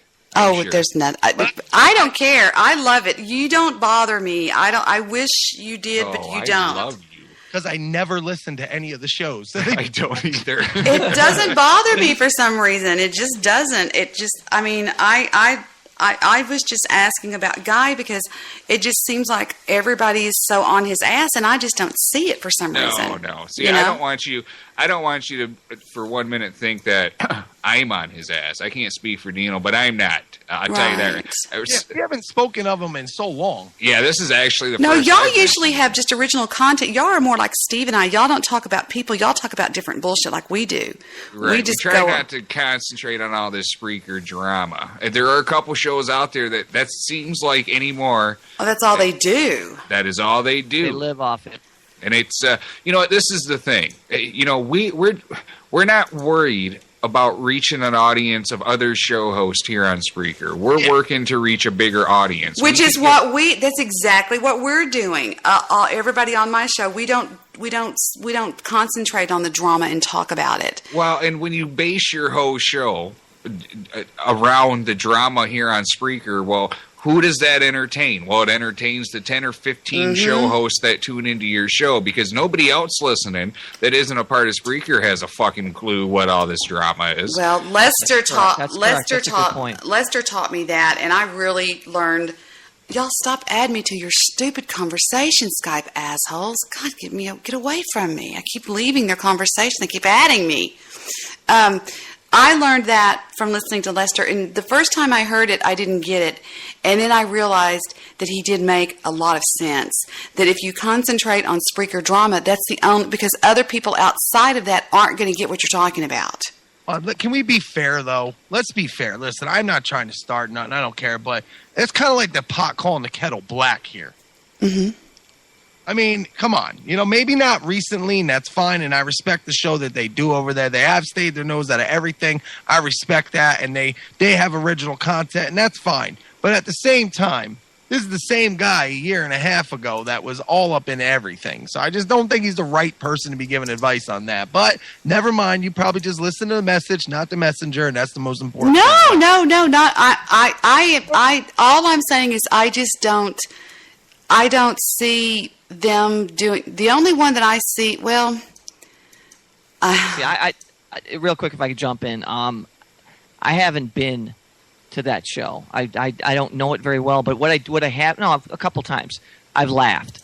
I don't know about what had happened. You said something happened like a year ago or something like that, guys. And then that's what threw you guys into like just fuck it mode. I don't know. Look, Steve, I've been here for 3 years, and all you need to know is that stuff will always continue to happen. There are 3-month cycles on this site. If you haven't seen it yet, you will start to see. It's 3 months. About every 3 months, you'll see people shuffle in, shuffle out. Drama will shuffle in and shuffle out.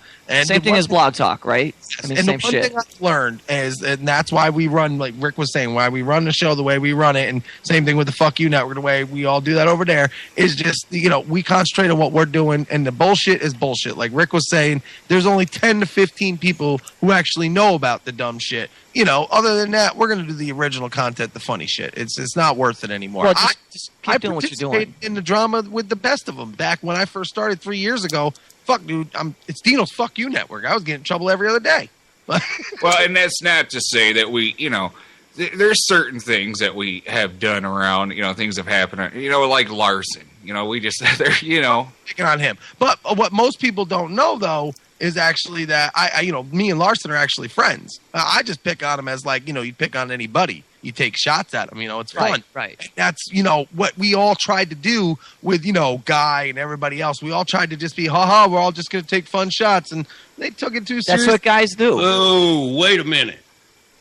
Are Well. you saying that I took it too serious? You got on air and told... Fuck you, Dino. Listen, you've been an instigator from the goddamn get-go.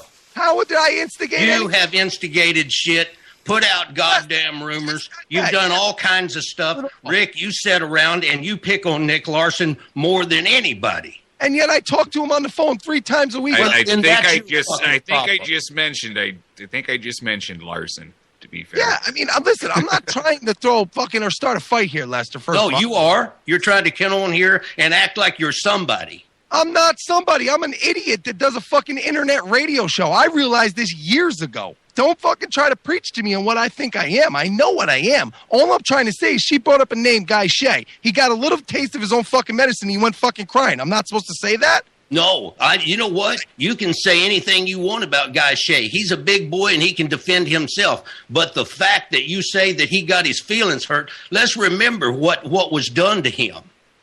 Well, what was done to him? It was a whole lot more. Yeah, I'm going to jump in here and I'm not siding with Lester, but hang on just a second. Hang on a second, Dino. He is right in the fact that, Goofy Bone exploited his grandchildren. I mean, in a very ugly way. I agree, but, and no, there's no excuse. Oh, and Rick does it too. What? Rick's all about the Jackson, aren't you, Rick?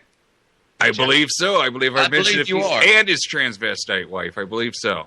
But, yeah, okay, see, I know you're a big guy right now because all of a sudden you're in the pile-on mentality. Well, wait a minute. Did he not dig up information on other DJs before this? Did he not do the same? This is all public. No, this not is that all I know of. Facebook. See, this is the same guy Give that preached and said, hold on, Dino. Guy Shea is the same guy that lectured who the fuck ever it was, saying, if you put your shit out there on the internet for everybody to fucking see, then you know what? That's your own fucking problem. And lo and behold, Guy Shea has his Facebook open to the goddamn public. I've never seen his Facebook, so I wouldn't know about that. But my point is this is all about whether Guy Shea got his feelings hurt. Guy Shea went on and took all of the sting away from everything you guys did and told his whole goddamn life story. And you guys call that owning that motherfucker. Did not do anything. That's the biggest point. And that's the reason why I'm so upset with the man. Instead of coming to me again after all the bullshit we went through a year ago, I didn't do shit. I didn't say nothing. It's been proven. Yeah, Dino, you've had a hard on for him from the day that he didn't want to do a sports show with you. I wanted to do that goddamn sports show. Don't tell me I did anything wrong. He ended up jumping on DC because DC made a stupid fucking goddamn idiotic dumb thing. And everybody knew it was dumb. And he ended up jumping and taking sides then. If it wasn't for that, we'd still be doing Spreaker Sports Center today. I have no ill feelings towards the man, other than the fact that, like I said, in this instance, instead of coming to me like a man after all the bullshit and asking me if I said anything, and now that the proof is out there, but I didn't say anything and it was other people that did it, I still haven't got a fucking apology. Instead, he's calling me a scumbag asshole, trying to throw me under the bus. For what? When has he thrown you under the bus? Oh my God, what are you talking about? I don't know. I haven't heard him say anything about you. Listen, I will get you all the Skype messages. I got the shows. The show I just sent Debbie right there. He went off on this little freaking tyrant about people like me and all. I didn't do shit. I didn't look up nothing. I don't have time for that. I raised my son. He's 4. He's about to go to school. I've been working with him on fucking all kinds of shit to get him ready.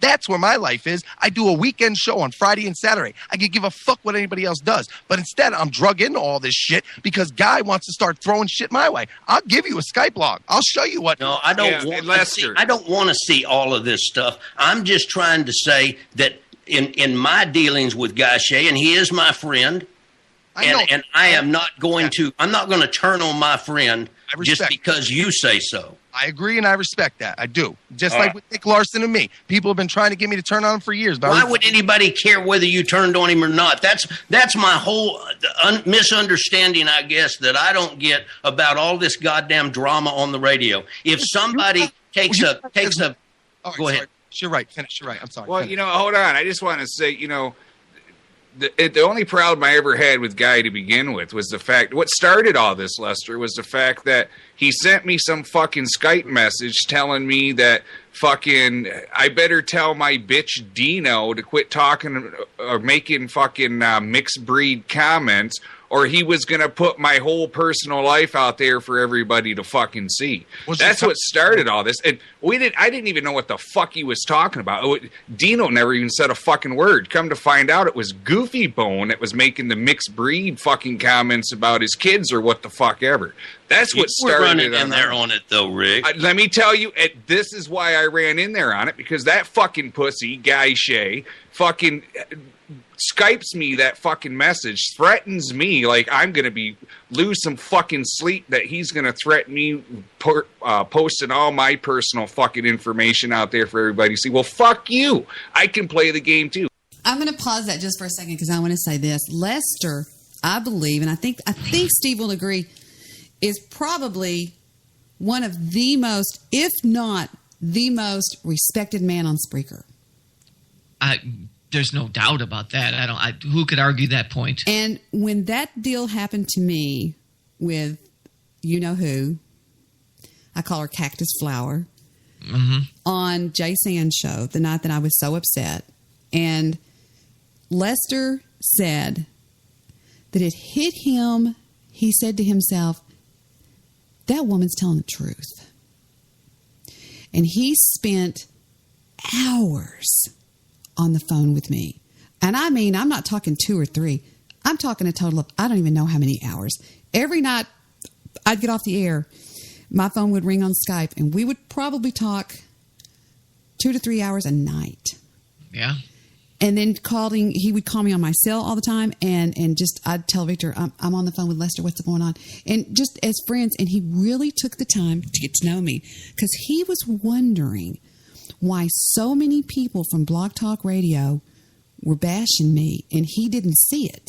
Well, he took the time to get to know me, and you were on some of those calls too, Steve. Yeah. Yes, I was. Late, a couple hours. Yeah. Straight. Shit, yeah. They were 2-3 hours straight talking. These weren't aired either. And this was serious shit. And he really dug in and got to know the truth. And I played him, I Never Lied. I played him shows from the back in the day of her. And he got a clear picture of what was going on. And the BWC came after me so hard with so much slander and garbage. They involved about 5 of those Spreaker hosts, those BTR hosts over there. And to this day, they're joined at the hip with them. And it was what I said it was. It was a big troll job is what it was. And it was not troll, it was a, BTR called it a hate campaign. That's what they named it. They said, Debbie, we're well aware of the hate campaign going on around here with you, and we are on top of it. And the last words they said to me is, let us know if you want us to send in the cavalry. And so that's why Lester bonded with our show. And he would call in every night and give me support and say, and he just basically thumbed his nose at everybody. But I'll tell you, he told me a lot. He knows Guy in real life. And the Guy Shay that you hear on the radio is not, he's playing a character. Absolutely. I mean, because I was on the phone with Lester one night, and Guy called, and he answered on the on his speaker, and he goes, it's Guy, hold on. And he goes, hello. And after he got off the phone, I said, that wasn't Guy Shay. He goes, yes, it was. And I said, that's Guy Shay? His voice, you wouldn't even recognize it if you heard it, because that one that he does with the DJ bad guy, whatever, is. I mean, he is a sweetheart, and he does this. He kind of picks on people to see if he can push them and see if they push back or whatever, and but then he kind of gets to know some truth about people out there, and he thinks they're disgusting. And the fact be known, anybody who has any common sense, if you listen to his show, he says, I don't know, I've heard him say it 100 times. Listen, this is a gig. This is what I do. I'm having fun out here. If you take this for real, wow, you're really fucked up. Mm-hmm. I mean, he's flat out said that, and people have taken that seriously, and it's blown my mind. That's why I could sit there even when he's ragging on me and calling me every name in the book. I think it's hysterical because I know it's a bit, you know, and I'm like, that's pretty damn cool. He even thought about me to bring me up. And the it's something funny. The BWC went after Steve too, and they spread a bunch of bullshit about him. And in fact, the opposite of what people think about Steve Rush, the opposite is true. They say pussy, kiss ass, you know, fag, all that kind of stuff. Steve is probably one of the most gentleman but manly men I've ever known in my entire lifetime. He knows how to treat a woman, and he is extremely polite. Every other word out of his mouth is respect. You know, I give you respect, but when you push him, he will fight. I mean, I've heard him go against people before, not when he's drunk, because he used to come on drunk. After his divorce, he got kind of in a bad way. He's all cleared up now. But anyway, it's like I've heard him tear people apart. He's torn me apart before.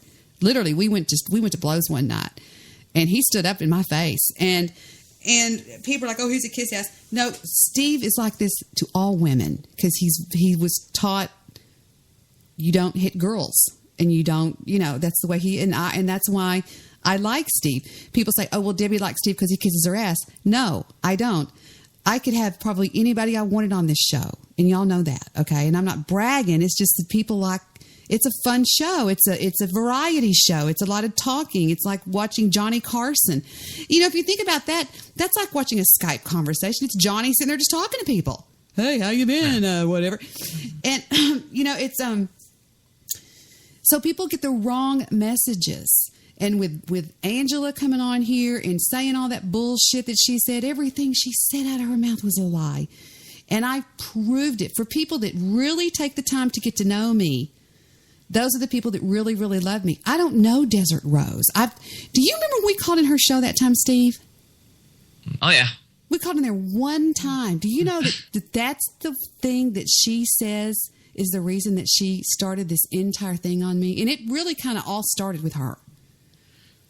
You know, I don't know how that even could be the case. I know, we were so sweet. Oh, my God, we were so sweet to her. Hundreds of people to her show. Yes. I mean, we would have a complete room full. Literally, we took nearly 300 calls in one show.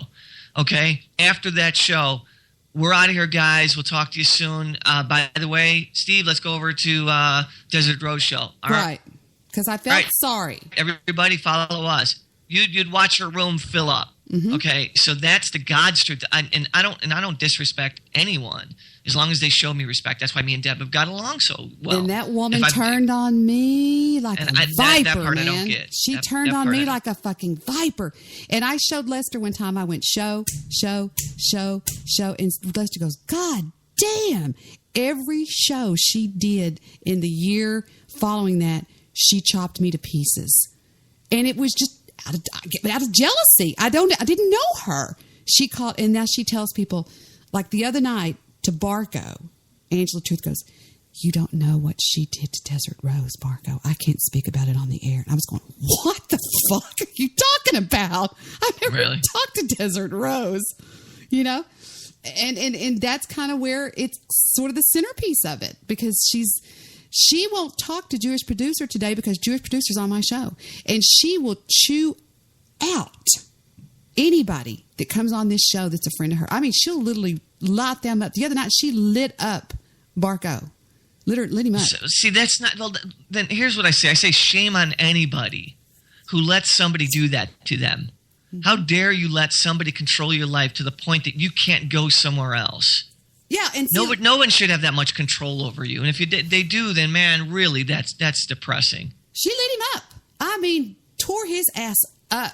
She goes, "I can't believe that you would do that. I cannot believe that you would go to that woman's show, that old woman." Oh, and by the way, never mind. I'm not going to say anything. But anyway, that old woman, that psychotic woman, and y'all, please, when I get to that stage in my life, please make me take the meds that she says.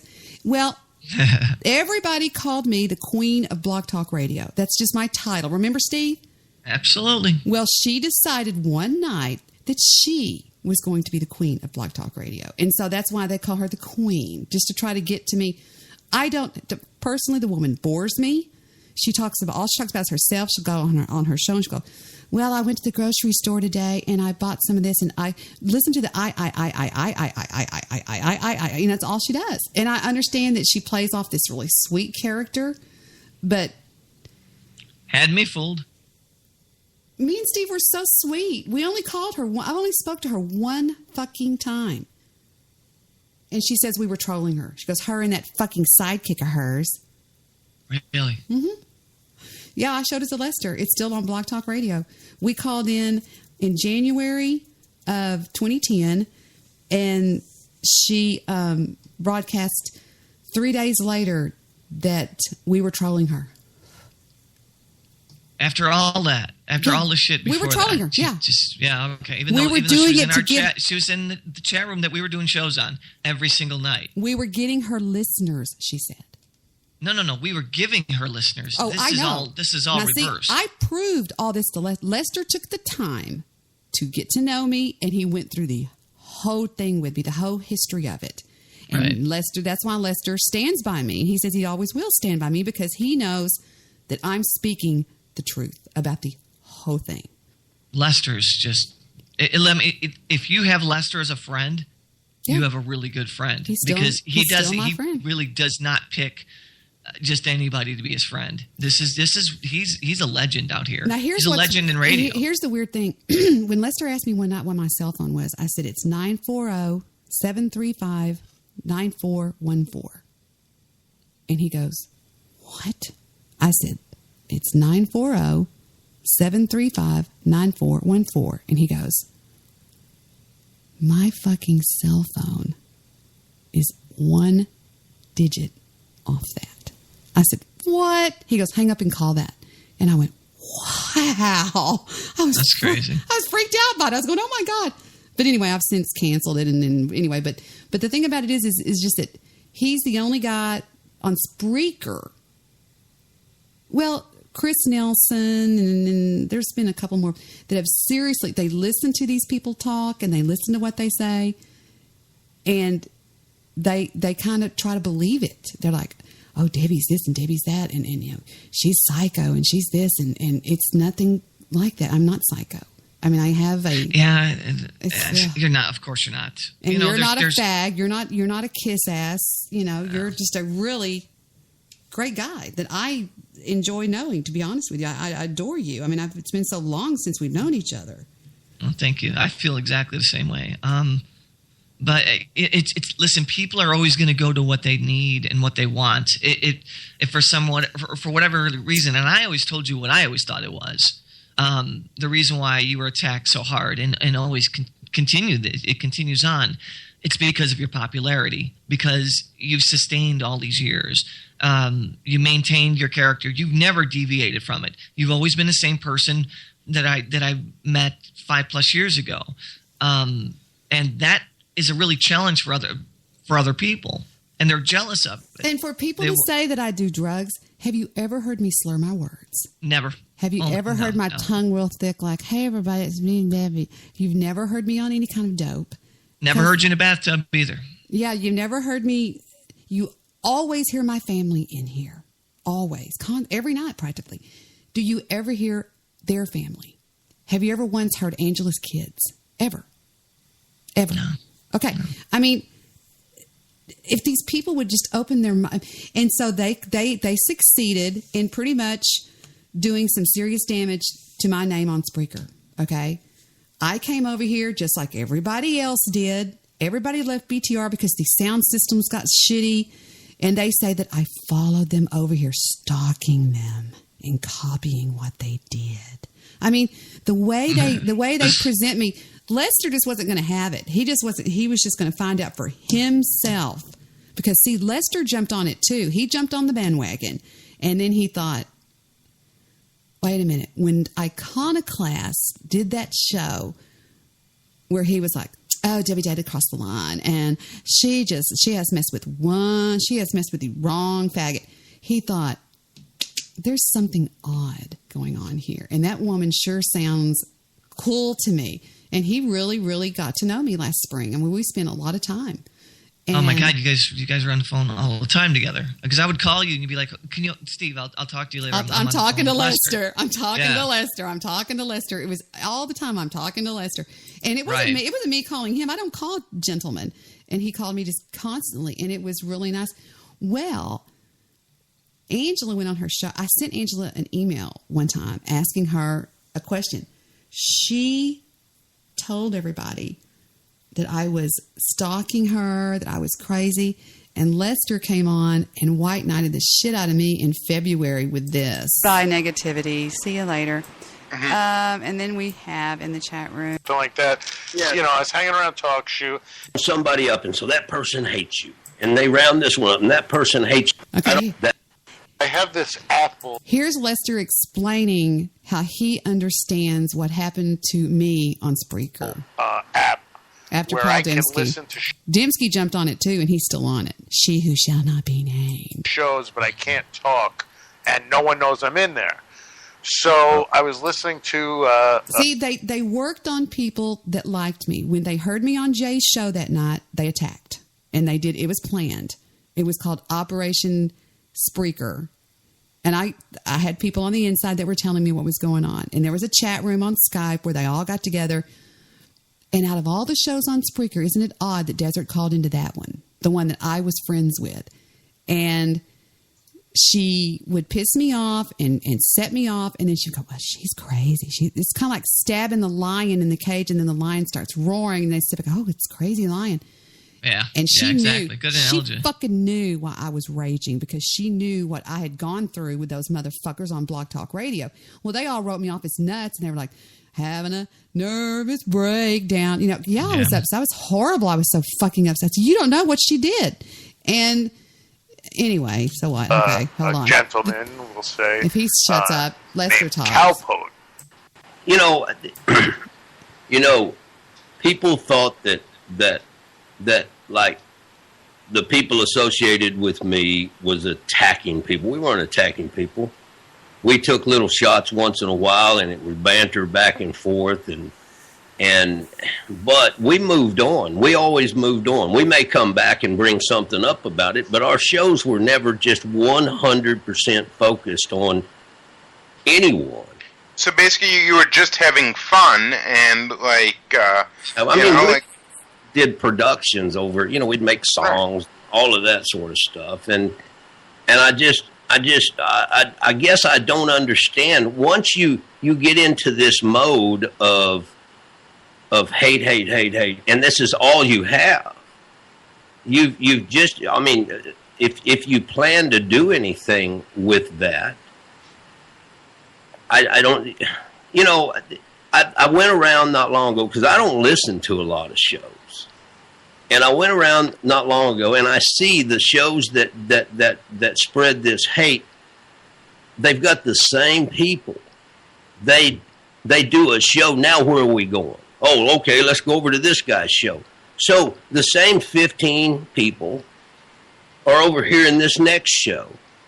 And then they're over, and so what they've done is they've limited their audience to just these 15 or 20 people. And that's what this really boils down to is 15 or 20 people. And I don't understand. If anybody listens to these shows outside of Spreaker. And then here I come along, Lester. I'm trying to do this real. Okay, I'm trying to have real shows with content that's funny, and I've got guests on, and I've got people on with me in a panel show. We're talking about these issues and that issues, but they can't stand that. They just have to continually badger and hate and badger and spread and badger and slander and badger and hate, and it's ridiculous. They won't stop. You know? I understand. I get it, but I think if you just don't give them a thought and you don't give them any recognition, it's kind of hard, isn't it? I get that. When that's all everybody else. I mean, the first thing Steve Rush said when he came on the show is Debbie. I even called my daughter Debbie, he said, because every show is talking about Debbie. That's what Steve Rush said, didn't he, David? Yes. What does he mean every show? Then he's limited to what's going on. My show doesn't do that. Yeah, you know what I'm saying. It's every show. It's that these hosts for some reason get all clumped up. When I say these, they get all clumped, whatever I was going to say. They get all put together, that these 15 or 20 people, and they just run around in this pack mentality, and they talk about the same thing. Which is usually me. Which is usually me. You can say it. It's usually me. No, that's fine. But my point is it's always the same show. Or it seems like it is. It's always the same show. Their audiences, they want, a lot. He was talking about the hate from to me is what he was talking about, and he was trying not to appear too white knightish. So he was kind of being a little bit vague with it, but it goes on and on and on, and he ends up really calling out a couple of people. He says, this, that, and the other, but he goes, I just don't get it. It's just like when that's all they do, then I knew it was bullshit. I knew it was bullshit because that many people picking on one person, he goes, because I remember when that happened with Nick Larson, and he told me the whole story, and he goes, he said that I wasn't the same kind of person that Nick was, but everybody just sort of jumped. It was a gang mentality or a pack mentality or something like that. And so, and he stayed with us for a long time, didn't he, Steve? Yeah. He was at almost every show. Let me tell you what, out of all the males I've heard out here, he is the keystone. He's the most solid person and the one that I believe the most and think is the most talented, without question. It's sad that he's not doing his show. It really is, because he's such a brilliant guy and he's genuine. The person that you're hearing right now in this recording is the same person you hear on the phone. He's a real person. When me and Debbie talk on the phone, we talk this exact same way. We don't change. That's the difference between us and what some other shows do. They're all fake fuckers. They go and they do their show and they become this crazy maniac hate fest. Me and Debbie, the way we're talking right now is the way we talk in real conversation. And that's exactly how Lester is as well. You're not going to find a better person than him in podcasting, period. He is the quintessential. Like, if I were to want to be anybody, that's the cat I'd want to be, because I know when I hit the pillow, there's no guilt, because I know I'm telling the truth. And that's how I sleep at night, too. Well, when he left, he got involved in a serious personal situation that he moved. He did blah, blah, blah, blah, blah, blah, blah, blah, blah. A lot of stuff happened, and so he couldn't commit to anything. But I talked to him not too long ago, and he's thinking about coming back. That would be wonderful. That would be fantastic. If he comes back, he'll come back here. So. Yeah. Who doesn't need better quality, real people? I mean, we need it. And all these people, quote unquote, that have banned you or left you because of what somebody said, fuck them. Let them go. Because here's the thing. What good were they to you? Yeah, they're getting led they were around. They were just riding behind you, just grabbing on to every show, being part of it, using the chat room because everybody was there. And then they found somebody else to tell some lies to, and that's the kind of shit that they need. And when I become friends with somebody, they tried to get to him. Like, they got to the news guy. I mean, they actually, Goofy Bone rode the news guy so hard about Debbie. He said, I can't believe you're friends with that fucking, but he wore him out. And I think she assigned him to the news guy, and that got fucked up. So the news guy dumps me. Then they came after me, remember? They came after you. Yeah, I mean, but that wasn't going to happen because a true friend doesn't leave. Why would I leave something that I know is real? Well, it's really not really true friends, Steve. Don't you think it's like if you know the truth, if you really know me? I mean, don't y'all think if I was some psychotic fucking bitch over here, that I would have a loving husband, adoring kids, I wouldn't have that. I'd be like that bitch in Oklahoma, sitting up by myself, locked in a townhome where she sneaks out the back door when she leaves. I mean, that's who, and she deflects on me. And she just resorts to lying, and she's doing it again, and she got tobacco the other night. And I'm choking. She's very envious of what you've accomplished and who you are, and that you could sustain that. There's a lot of jealousy involved there, and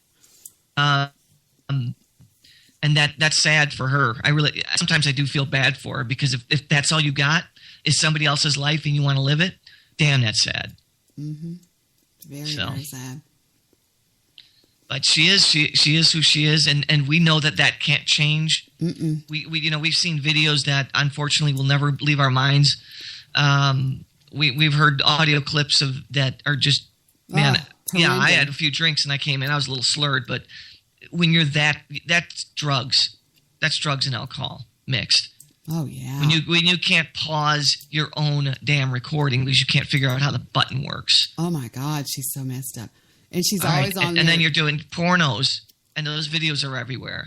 Come on. And you guys are going to believe that? That's the person that you look up to, and that's the show you believe is telling you the truth? Right. Oh, my God. Please look in the mirror and think about what you fucking are listening to. I just sit back and shake my head. I'm thinking, you people are going to go with that? You're going to believe her? That's me, too. I'm shaking my head the same way. I'm like, really?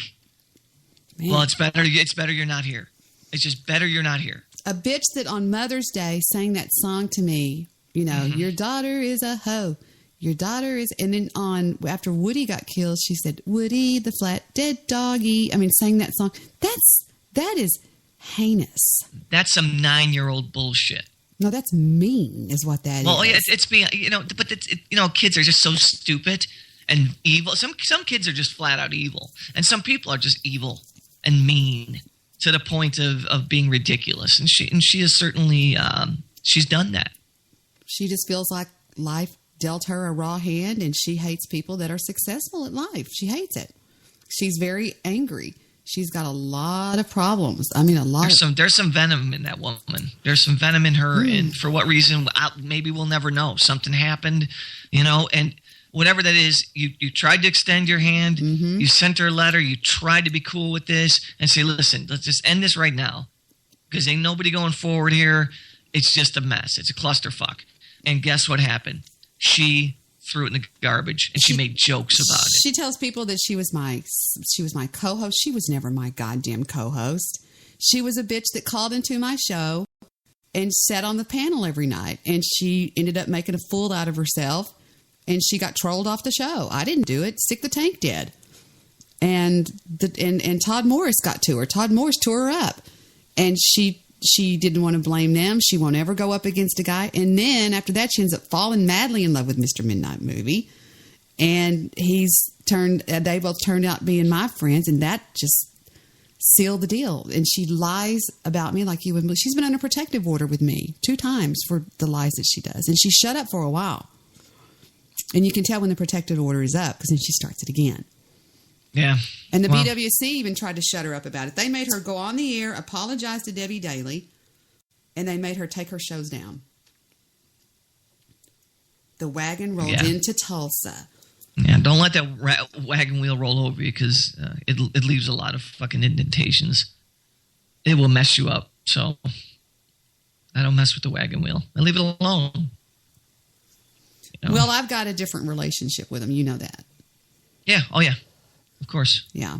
So me and Debbie, for those of you who don't know, and we don't talk about that a lot. New to Spreaker, we don't talk about them. We kind of we I think a lot of people do well in life by saying less and doing more. Mm-hmm. Just don't say shit. Just be you. Well, you've heard them on my show panels before. We laugh. I mean, it's a different situation with me and them than with most people, and I find it kind of interesting that they targeted and took down a lot of my haters. You know what I mean? Took down the news guy. He was bloviating every fucking day about me. And one of the fakest people I've ever met in my life. I'll just as far as podcasting. Man, I misread him like a bitch, man. God, I misread that man. Me too. I thought he was cool as Oh my God! shit. It was like opening up a newspaper. You read the cover, you believed it. You open the next page, and I'm like, "What the? Oh, this guy is wow! He had me. Damn it, he had And me at the first word." I was really I mean, part. and the whole setup shit. I was God, really, I I was apologize. really part of what blew him up. Oh, absolutely! His success. How many people did you bring to his show? Oh my God! I introduced everybody to the news guy. That's all I talked about was the news guy. You promoted his show I brought 10 him times over, more than he'd I be brought able him to. over to Spreaker. He was on talk show, and I said, "Come and fucking do Spreaker." And he goes, "Well, I don't know. I've been on talk show a long time." I was like, "Well, then just simulcast on it." I don't know. You know. And then I showed him how to get on iHeartRadio. I said, "Do these little short shows, and then submit them when they're like 2 minutes long." He did that. He got on iHeartRadio, and then they just fucking could not stand it. They went after him with a vengeance. And I mean, every freaking show, Goofy would call and he'd go, "Hey, news guy." And he'd go, I mean, he talked about me for hours. And the news guy tried to stand his ground. He would say, "No, I don't believe it. I think she's," and then finally, he gave in. He cracked. Or was that really him the whole time? What? It's a really good question. I really want to know. Was this a facade? Yes. What was it? Because this guy, it was peer pressure. For some reason, man, I don't know. Deb, I'm not sure yet. You cannot like somebody as much as he liked me and then claim to hate me for no reason. Or was he trying to get information because he turned out to be such a prick? Well, he blamed it. The reason he hated me, oh my God, and I was she who shall not be named, was the night he did a spelling bee and it starred Andy Bong, Josh Peterson, David Spikert, and Katie D. Now you tell me. And I thought it was an insult. I thought he was exposing. He was no. What do you call it when girls are put in dirty magazines? They're what? Exploited. He was exploiting their intellect. He was making a joke out of it. Yeah, exactly. And then Dembski called in as David Fikert. He goes, "Hey, news guy," and Steve. That's for me. Me and him went to blows. You called in and jumped his ass, and because it was bullshit. And you don't fuck with my friends. You don't fuck with our friends. Well, then the BWC called me and they said, Debbie, let's do a show. No. In News Guy's chat room, they go, "Debbie, do a show, Debbie, do a show." And I said, and News goes, "Do a show, and me and Pim Pad will go up against Jewish producer and Mr. Minute Movie in a spelling bee." I said, "Okay, great." And the news guy said that I stole his ideas, that I stole his content. So I go on the air and give a formal apology to the news guy. Okay? I said, "I did not, you were there, you saw we were going to do it." And that was when he turned. He never came back again. He started calling me she. And they all reveled. Bathtub Girl reveled. All of them were like, "Finally, you see the light and you join you join us and turn from the dumpster," or whatever they call me. Yeah, well, you get a new name every few months. It's ridiculous. And that's what people do when they don't have anything else. They realize that kind of wears off. Like, they haven't called me gay in a while because they know that it's bullshit, and they know it's garbage. So they'll find something else the more that we talk, and that's what they do. You won't be the dumpster anymore. They'll find something else that's evil and gets under your craw a little bit. It's what they have left, and it's really sad because me and you could obviously.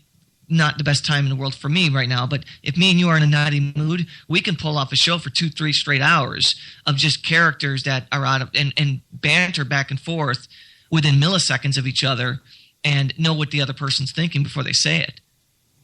And that's what we do. And I'm proud of that. Crazy stuff, some fun stuff, I'll tell you. Even back on Blog Talk Radio, we used to do that.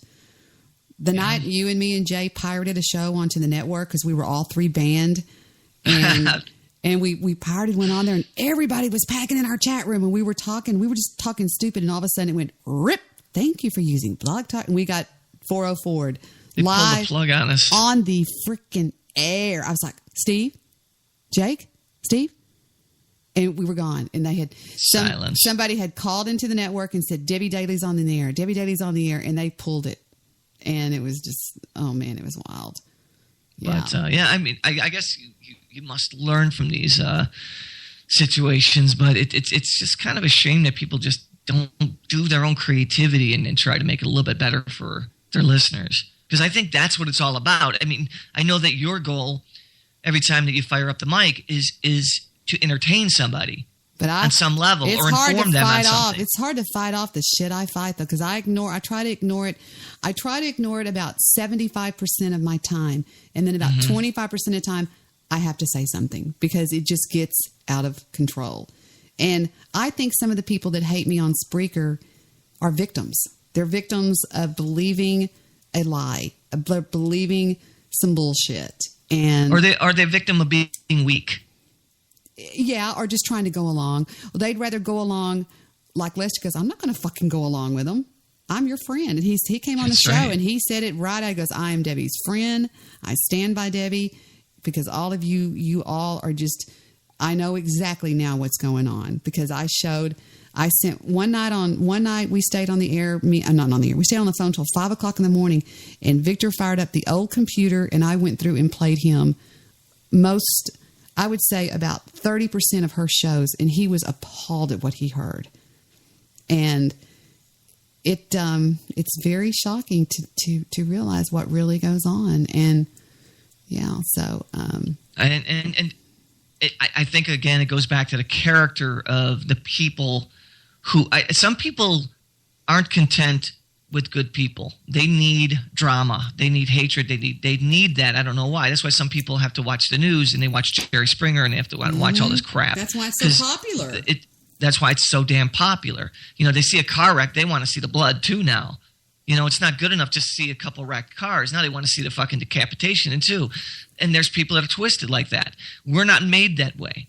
Me and you, we fire off jokes because we want to laugh. You know, we want our people to, you know, kind of have fun with it.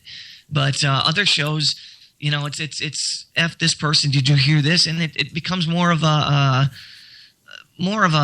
tragedy than a comedy. And I don't want to be part of that. And that's why I've always wanted to be part of this. I would have never ever fired up a mic if it weren't for you. I would have never even conceived doing this. I have a very, very complete life. But this is something that I love so much because I love you and have always enjoyed working with you. And this is just so cool to do because we get to be ourselves. You know, the same people who talk on the phone, we get to come out here and be knuckleheads. Mm-hmm. Yes, we do. There's no doubt about that. God, that night you called in, I was listening to one of our old shows the other night on Spreaker. And you called in, and Mr. Midnight Movie goes, hey, Steve. And I said, hey, Steve. And you just started going into these voices. You go, Sandy. And it's just the way you say that, Sandy, just kills me. Yeah, there's a few that you like. And, you know, here's the thing. I think Come on, you got to give me a Sandy. You know, I can't do it anytime you ask me to. You know, I've got values, Sandy. Sandy. Yeah. Sandy. So, you sound just fucking like him. No, I don't. I mean, everybody tells me this, and it's just a bunch of bullshit. They're just trying to get in my pants. Sandy, forget it. I'm not going to talk to you. But see, that's just something that we do, and it works. And then you got to stop because you'll kill it if you do it too many times. Like the Geddy Lee slap in the face. How many times have we done that? God, that's all we do is Geddy Lee slap. You keep slapping that Bills. I always go Bills. We do. Yeah. We take it and we really make it something our own. I know. Remember, nobody knew that Lester was actually Jesse. I love that. I love that people had no clue. Nobody. And even one night, Mr. Solution goes, who is that little smart-ass bastard that's calling in? He goes, hey, I can kick a grown man's ass. It was Lester. I can kiss a grown man's ass. He sounded like Tally. You know, don't forget to take He was fucking Don't forget to take a towel. We should, you know, had we had known he was going to be so close to Tally, we should have called him that. You know what I mean? He just came up with the name Jesse, and he just goes, hey, you know, and he called it, and I knew it was Lester, and nobody. Well, I knew, me and you know. That's about it. Nobody knew it was Lester, and they were just like, who's Jesse? Who's Jesse? And I said, I'm not going to tell you, and I'm not going to tell you. And to this day, I don't think a lot of people that are out there just found out. Dave, I never told Dave. I never told Mr. Midnight Movie. I never told Jewish Producer. But that was always Lester Bartholomew Jones. He was on a voice analyzer. And then remember the private producer, our secret producer, and nobody knew. People They were still guessing. don't We know. They offered still- hundreds of fucking dollars at one Don't say point. it. Don't say anything. They still don't know who it is. They still, I understand. But I mean, we were like, okay. We had remember we did it. We said, okay, we're gonna have 4 guesses going in $10 intervals. So it'll go up to $40. Whoever gets it on the fourth guess, it's $10. No, I and said nobody got it. Nobody would get it. I played that over and over. It's the guy going, Debbie. They said it was the helicopter. They said it was Steve. They said it was Mr. Solution. They said it was Mr. Midnight Movie. They said it was Jewish Producer. It was Vic. They said it was Vic. David Fikert was convinced it was Vic. And to this day, I haven't divulged it because we still have that on the down low. But yeah, it's pretty funny stuff. But and I think that's what makes the show, though. It's all those little dynamics. It's all those things that aren't the same. It's the characters that we do. You know, you're doing the grandma. You're doing, you're doing Blaine, and you know, me with my voices, and it breaks it away. And it makes it a little different than somebody saying, well, let me tell you about this crack whore. All she does all day. And repeating that shit and just playing clips of shit that's 3 years old. Oh, my God. And acting like it just happened. And acting like it's about them. Yeah. Oh, well, it's always about them. You know, this is what she said about this person, you know, and just trying so hard. When somebody's trying that hard to convince people to hate me, I mean, that's pretty. I've never tried to convince people to hate anybody because you shouldn't. I mean, I don't care who you hang out with. I wouldn't care if Steve was best friends with Bathtub Girl. If that's his cup of tea. But there's people that, especially you know who, she won't speak to Jewish Producer. She will not speak to him because he talks to me every night. No, then that's not a friend. So I mean. That's how that's how I deal with it in my life, and you as well, I'm sure, knowing you as well as I do. If somebody's going to treat you like that, they can never be your friend. People don't tell you what to do. If they're going to give you guidance, it's guidance. It's going to be in a positive way, but not say, listen, I'm going to be this judgmental, and if you talk to this person, you're a piece of shit, and I want nothing to do with you. You can't fucking tell me these are grown people acting like children.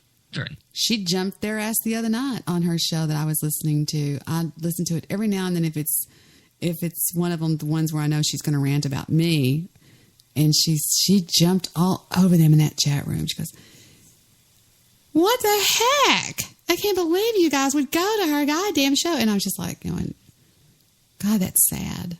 It just turns out that they have been JP and 3M have been such an integral part of this show. I mean, it has been unbelievable. Mm-hmm. And they both, you were talking about the genesis of 3M and how he used to stutter and he used to kind of stumble upon every other word and feel a little bit nervous, a little anxious, and same subject over and over again, not breaking into other stuff. And now this guy could pretty much battle with anybody. And that confidence was brought out by you. That's what Jewish Producer says. Now I could say that. I could say that from the fucking get-go. And man, that's awesome. Jewish and even Producer says, JP never talked. Remember, JP never said shit? Not a word. He used to say a couple words and then mute the other portion of time. Now he's talking the entire time. Talks the entire show. And Jewish Producer said, I sit back and I marvel at how Debbie handles Mr. Midnight Movie, how she talks to him, because he is not that easy to talk to. He goes off topic on you a lot. I mean, just different reasons. But I adore him, and I have my reasons. And it's not a sexual adore. No, I adore him like a best friend, like a brother, like a buddy, like a friend. Exactly. Why do people? People do go to that level, I guess, but. Certainly not. And another person, who I'm starting to enjoy, and you're going to be shocked by this one. Mr. Solution. Oh, he's my man. I think he's come around he's my man. to be, and I hated this. I could not stand this guy for a long time. And you know. Oh, I know. Me and him have gotten into it too. We've gone to yelling matches, but I've learned to respect him a little bit more. I think he's become a little bit more sensitive to other people's plights instead of degrading. Don't you think he's backed off Triple M a little bit because of me? That's what I'm talking about. That's exactly what I'm talking about. And it's directly because of you. And no, I'm not kissing your ass because I don't have to. No, you don't have to kiss my fucking ass. I don't like people that do People, that. and that you guys got to understand that. I don't have to kiss Debbie's ass. Debbie wants me on her show. Yeah. It's not that I want to be here. Debbie wants me on her show. I enjoy being here. It's a blast when I'm doing it. I mean, tonight we're talking about some serious stuff that goes on, maybe behind the scenes that you're not aware of. And sometimes you have to have a show like that as well. Mm-hmm. Everything can't be, Bozo the Clown. So, but I've come to kind of think he's an interesting dude. He is interesting. If you don't, all right, you don't have to like him, and I'm not crazy about him, but he's a very interesting dude. When he talks, you really have to listen. I've kind of warmed him up a little bit, I think. Don't you think so? You had to have, because he became out too brazen, and nobody likes that. You can't enjoy that at all. So yeah, you definitely somehow. On my Christmas show that I did on Christmas Eve, Solution called in, and him and I think had one of the most beautiful and fun talks we've ever had on Christmas Eve. And he'd had a lot to drink that night and called in just wasted, and he was almost flirting with me. Take a quick little listen to this. Of course it brought his new wife. And I was trying to just have beautiful skin and everything. Mr. Solution, he put me in the shower and turned the cold water on. I was screaming. We had to call 911. We called 911. And they said, and they gave me one injection on the spot in the... Okay, now I'm sick. I've got the flu, so that's why I'm... in the box, in the ambulance, and it went away, but we were laughing. Me and all the EMTs were laughing. He goes, "Girl, you look like a tomato when we came in there." My face was red. My hands were red. My stomach. Oh, anyway, go ahead. Sorry. Do you know why the flushing occurs? No, why? Okay, why the flashing occurs because it expands the capillaries, which are the smallest. He's talking about taking niacin. He's talking about taking the vitamin niacin. And one day I had gone out and bought this niacin when I lived in Plano with Vic and the babies. We had babies, and I took 400 milligrams because it was supposed to make your skin look good and everything. And I went, Vic. He was like, "What?" He runs into the bedroom and I go, "Honey, look at me." And my whole body was on fire. I mean, it was everywhere. He throws me in the shower. I'm running around screaming like a madman. The babies were crying. He ended up calling 911 because we didn't know what was going on, because he was thinking that if it was that red on the outside, what was going on to my heart and my kidneys. And Mr. Solution, that's what we're talking about. So anyway, it's pretty funny. System. And it expands those. It exercises those. So it's really a good thing. But your problem was you took too much. They told me I was allergic to it, so I've never touched it since. Well, I would say take smaller amounts, and the way that one can curb that reaction. Before I forget, let me interrupt you and say, be careful taking zinc. It will cause a nasty irregular heartbeat, Mr. Solution. And Victor made me tell you that. He goes, tell him that. Because you had mentioned taking zinc, remember? Be careful. I mean it, be very careful. How much, though? See, you always have to talk about... I take the 50 milligrams, and I may cut back on that. But your heart, your ventricles, your ventricle chambers in your heart work off of a lot of things, but one of the main things it works off of is zinc. And it has got a very tricky little tick, tick, tick in there. And I put zinc, Mr. Solution. Get this. This girlfriend of mine told me to get zinc. Listen to what I did. I almost killed myself. Listen. Oxide, which is basically a diaper rash cream, and use it as a mask. I put it on my face, and later on that night, I couldn't even sleep because my heart was going. Victor takes me to the doctor the next day, and he goes, "What the fuck have you done?" I said, he goes, "Debbie, look at me. What did you do?" My doctor said, "Nothing, sir. I didn't take it." "Did you take some coffee?" "No, sir. I didn't drink coffee." "Did you have a glass of tea?" "No." And I said, he goes, "Tell me what you did from the moment you got it." I said, "I put on a mask." He goes, "What was in the mask?" And I said, "It was zinc oxide." And he goes, "God damn it." He goes, that's the worst thing you can do. That's great. Anyway, that's what we're talking about there. And it had seeped through my skin and had, I see. I'm just real sensitive to medications and stuff. So it absorbed. Yes. This was Christmas Eve. Well, one of the things I do, and one of the miracles. I'm going to go forward. Store, and the jeweler looked at it and he validated it. I paid $1,200 for a silver. Heather wants everything to be silver. It was sterling. Oh, this is when I talked about solution to getting a Rolex. I mean, remember he's kind of drunk. He's had several glasses of wine, and he goes, "Do I need to get a Rolex? What are you talking about? A Rolex, really? Listen. Silver? What do you call it? Sterling silver? Yeah, that's 91%. And there's no diamonds on it, and she wears it like every day of her life. But I got Heather a Rolex when she graduated.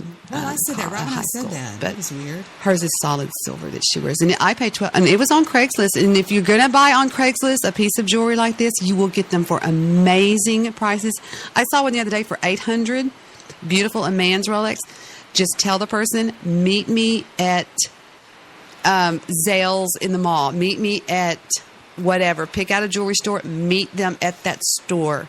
And you probably need a disguise and leave another way.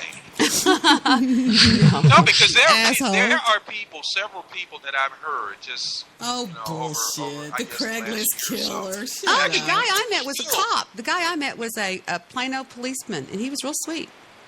Yeah, but wait a minute. They got killed as a result of their meeting someone on Craigslist. That's in those nasty old. They have ads. They're like, "Hey, baby, I want to meet somebody," and they go over and there was a Craigslist killer or something. Wasn't that the deal or something? Wasn't there? Well, I don't remember the particulars, but I just know one has to be careful of Craigslist. That's all. I have bought every car that I have purchased in the last 10 years, Mr. Solution, on eBay. Watch him laugh. Oh, that's different. He was so drunk. He was laughing. And he wouldn't let me off the phone. It was like a 3.5 hour show. And I finally just go, man, I got to go. He's like, okay, well, Merry Christmas, and I love you, Debbie, and all this kind of stuff, blah, blah, blah, blah, blah. It was just a blast. I was listening into some of that show. Did you? If I caught it on I might have caught it on the podcast, but I think that's where I started to warm up to him and realize there is another side to him. Oh, absolutely. And, it's not just that. And I really believe that the way he's also transformed around his attitude around 3M. I love 3M. I think 3M and I think the guys are awesome. They've been cool to me since day one. That's JP's awesome. Oh, yeah. I don't like those guys being attacked. But I know 3M pushes the buttons too just as much, if not more. Mm-hmm. He loves to stir the pot. So I'm quite aware of this. But, I like to see that everybody's just trying to get along. And it is good that they go after each other a little bit. And the funniest thing in the world is scream and rant and rave, and he says, "All right, my son," and it's whoa, really? Wow. Did you hear the letters the other night that he was going back and forth on Skype with Jewish producer about financing their upcoming show, their movie? Yes. That was great. Yeah, I was checking. Like I said, I had a week where I kind of needed time to listen to stuff to deviate from what was reality, and this was.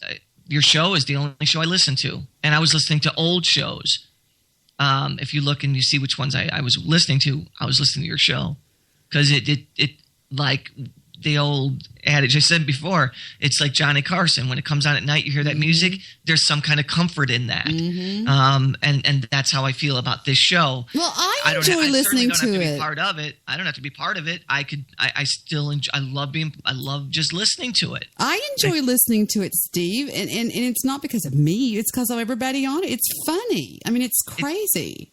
It's the cast of characters that make it. I think also it's the way that it's formatted and the rules that are laid down. They're unspoken rules. People that are on the show that are regulars, like myself, there are unwritten rules. And one is, don't disrespect Debbie. Obviously, it's her show. She's on the marquee. Don't talk over people too long. It's going to happen where you step on each other. That's normal. But don't intentionally, One Angry Jew sometimes he'll go a little too far. I've got him where I need him, though. He knows I'll bust his Absolutely. ass. I will bust his ass the minute he starts that shit. He knows I do. Yeah, exactly. And you bounced him a few times. But other than that, the main characters that are on the show, the main personalities, know the rules. There's just simple rules. It's just simple respect, and and I got to say this: Mr. Midnight Movie and JP are two of the most respectful people you've ever had on the show. They will when you start talking, they'll say, "Oh, I'm sorry, go." Those are my boys. I love those guys. Yeah, and I do too. I think they're amazing. We have pulled off a straight, solid calendar year with doing nothing but with shows. Now, she tried one time to intervene in June. She tried, and she got through, and then she got kicked right. She got through whenever she called them in real life and then blamed it on me. And she convinced a few people of it, but they knew it was her because his Jewish producer's wife knows her voice, and it was her. And she does a lot of seedy things behind the scenes. I was just going to say seedy things. It's funny. We're going to say that together almost. She'll do stuff against herself, her best friend told me, as me. Yeah. I remember when her best friend came on and you did an interview with her. Mm-hmm. So, my favorite show of all is this one right here. Break me! I wrote this when I was 3. It still sounds Play Foggy Mountain Breakdown! Play Foggy Mountain Breakdown. Break the Scrubs! That fucking show's epic, man. What was wrong with us? We were. The funniest thing, Steve and I start talking about sad music, okay? And Steve introduces me to a song that I've never heard before that's called Teddy Bear. Teddy Bear. And I listened to Teddy Bear, and I thought I was going to lose my cookies. I think you did. And that was one of my sad ones. And then Steve hits me with Teddy Bear, and it's that song. Oh, thank you. Oh, wow. That was sweet of that. and then that's when I just go nuts, because when I got Teddy Bear, I saw these other songs over there. You just made my little boy's dream come true. I'll sign off now before I start to cry. May God ride with you. 10-4. And goodbye. Well, I remember him saying, someday this old truck I'm laughing so hard I can't breathe. will be yours. Sorry. But I know I'll never get to ride an 18-wheeler again. But this old bass will keep me in touch with all my trucker friends. Yeah, this is the end of it. Teddy Bear's going to back on out now and leave you alone. Because it's about time for Mom to come home. She'll bust my ass with the You give me a contribution. shot when you're passing through. I'm sorry, I'll go on I'll mute. shoot. And there's these guys playing pool, and Uncle Paul bets, he's got a lot of money, and bets like $1,000 that they can beat these two hustlers playing with an onion as the cue ball. Nice. Oh, this is the story of Tom T. Hall when he wrote a song about my uncle. And it's called The Great East Broadway, The Great East... Something Showdown, right? Onion Man. They played 8-ball, and the cue ball was an onion. And This is the story of it. It's real short, but he wrote it and he put it on his album. His name's Tom T. Hall. And listen to him say Paul.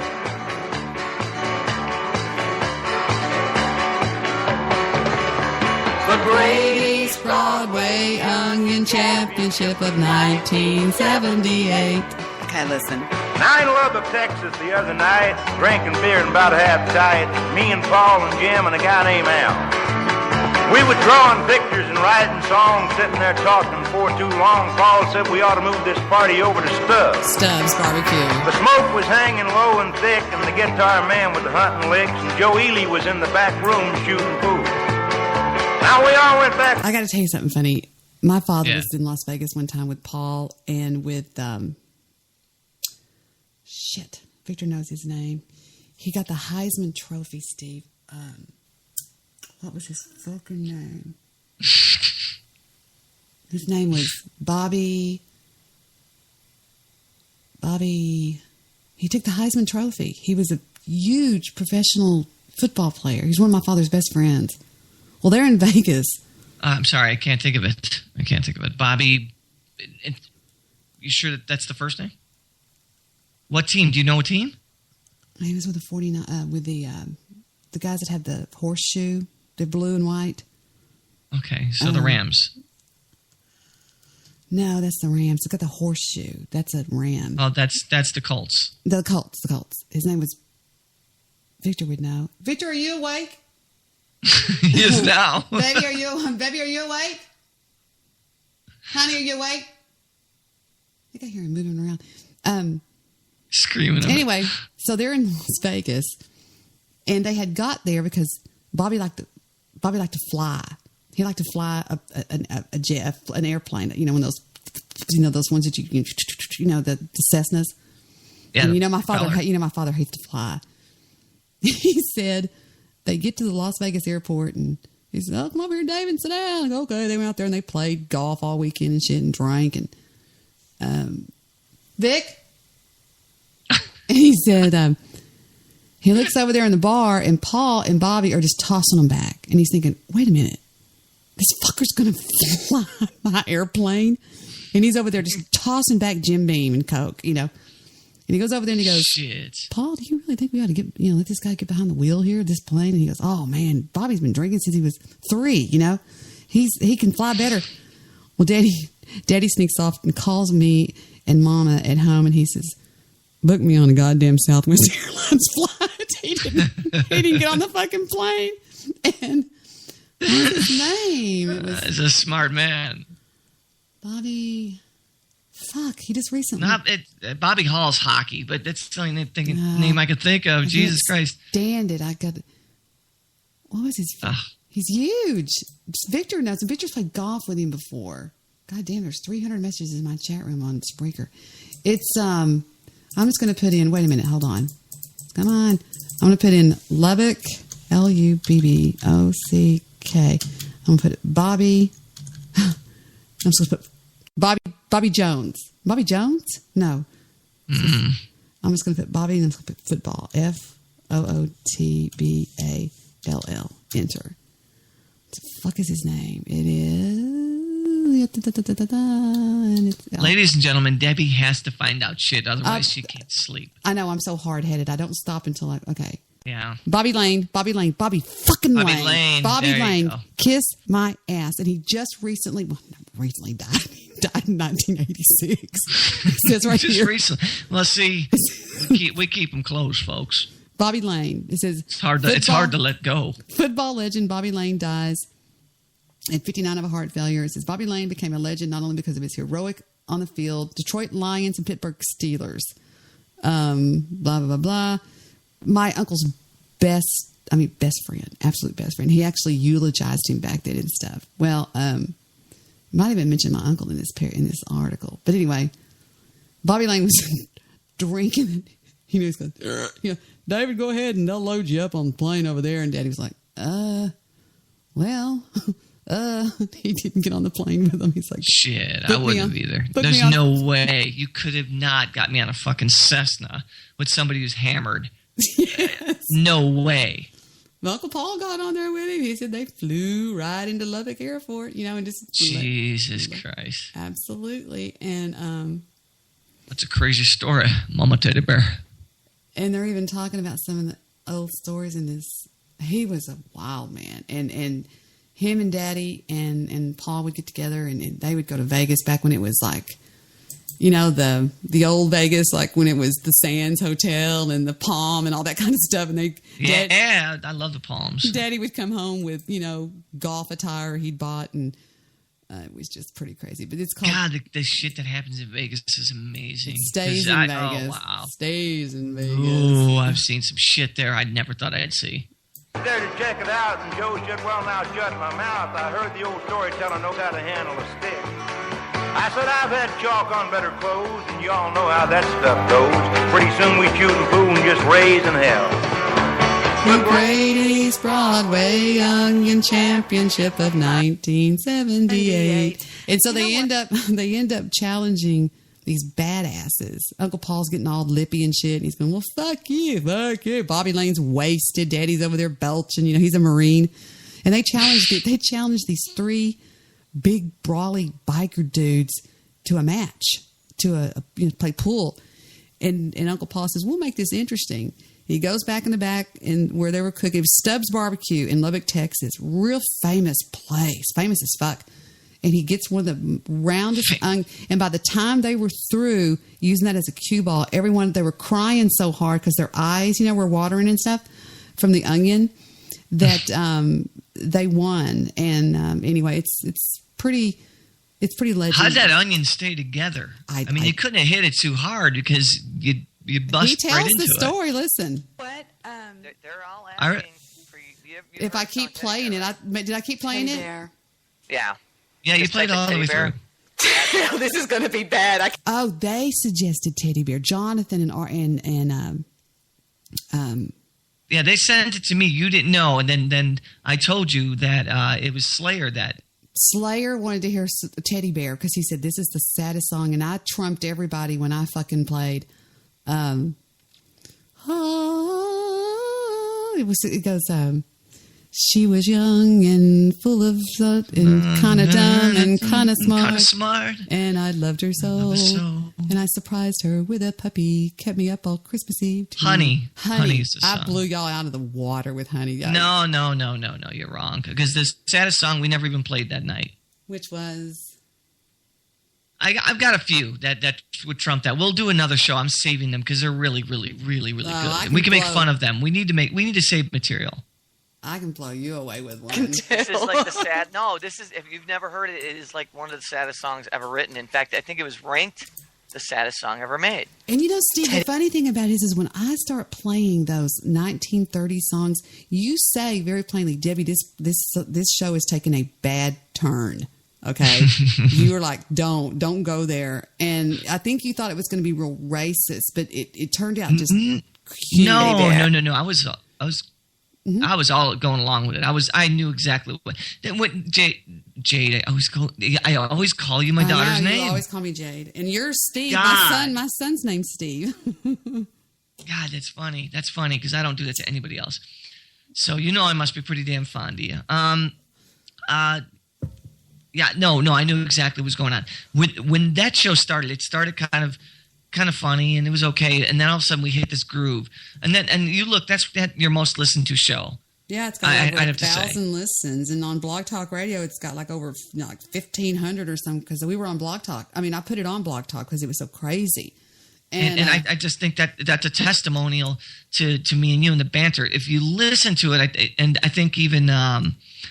Lester said that the banter that we have is amazing. This is the third show after a 2-year hiatus that we were together. Yeah. The third fucking show. We'd only done nothing lost. You called in December and frightened me and Reuter. Remember, I went to Facebook and I said, Steve, is there any way that I could talk to you and to come back to my show? And you're like, And I was in Vegas when you called me. And yeah, you were. And then this is like the third show where you just called in. The kids were both gone on Saturday night. They both went to something together. And I thought, this is great. So I cracked open. I started making Victor and I margaritas because he was cleaning the pool. And it was real nice and everything. And we started having margaritas.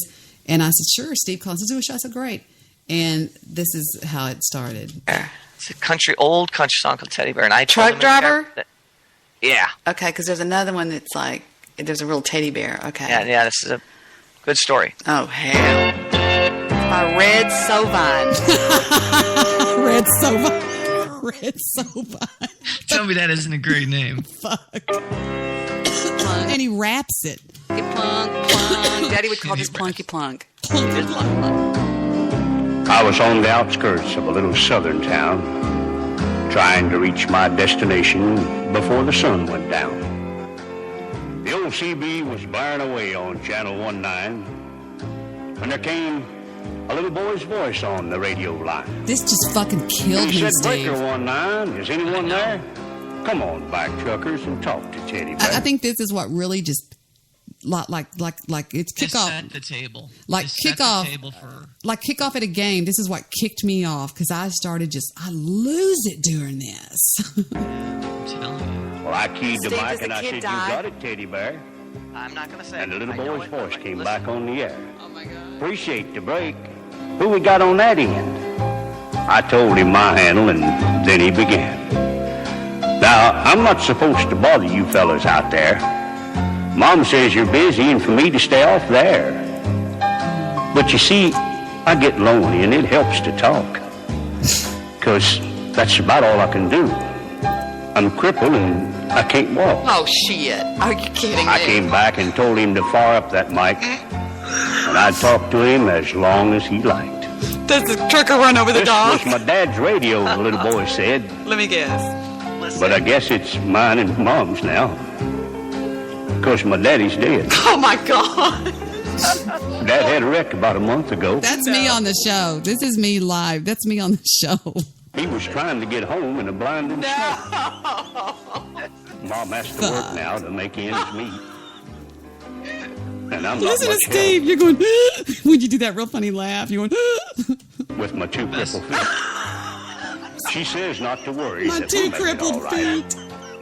Listen But to me I hear her laughing. crying sometimes late at night. Fuck. Are you kidding? You know, there's one thing I want I gotta more show than this to Steven. anything else to see. Oh, I know you guys are too busy to bother with me. But you Who see, said my to dad play used to take this? me for rides when he Mr. was Midnight home. Movie? Did he say that? But I guess it's all over now since my daddy's gone. My two crippled Not feet. one breaker came on the old CB Oh, I can't breathe. as that little crippled boy talked with me. So I laugh all through I this tried thing. hard to swallow, but And then- Mom just wouldn't stay down. Fuck. Because I thought about my boy back in Greenville town. Dad was going to take Mom and me with him. Steve and Slayer and Jonathan and one Poe, what that girl's name, the crazy one was like, whatever. They were in shock that I was doing this, but I thought this was hysterical. I mean, it was like, And there's one thing that's really important in this whole thing. Me and you didn't take one phone call. no. From No, beginning to no, end, no, the no, show no. is nothing but laughter, and it just Mhm. we didn't. Did we bring up another co-host? Another I don't know show? how did it end. I don't know. I never went all the way to the end. We were listening to what's her name? Mabel's. Mabel's Who? Mabel's. on YouTube. The chick, the beautiful girl, the freaking hottie, Marla Mabel's or whatever her name is. Marla With the doggies, with Jenna the- Marbles. Jenna Jenna Marbles. Marbles. Oh, Wow, okay, I fucked okay. that okay. up. Mabel's. That's how we ended the show. It was Later on, Okay, gotcha. great. Here. Now Well, I skip remember forward, him skip saying, forward to that "Someday one this where old he's truck will like be yours." on the plow the Wait, fields. Okay. You just made my little boy's dream come true. 2 days later, Papa passed So I away. play Patches. Go right to the end of this song though, but don't play the end of it. What'd you say? No, What? I want you to go to near the end of that song. Near the end of Patches? Yeah, right at the end of Patches. Okay. All right. Hold on. Here we go. The wheel and we made him squeal. Oh yeah. Go back now. Then one You day lost a your strong shit. rain Came and washed all the crops away. And at the age of 13, I thought I was carrying the weight of the whole world on my shoulders. He won a fucking Grammy for that song, they said.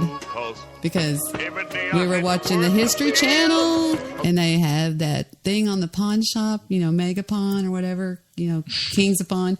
And this guy comes in and he goes, I want to pawn this Grammy. And they go, where the fuck did you get that? And it was a Grammy for really? Patches.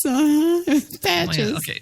Check out how you lose it here. On the way we got our meals, see, I was the oldest of the family, and everybody else depended on me. Every night I heard my mama pray, Lord, Give him strength to make another day. Now you think it's over, right, don't you? It's fixing to get worse.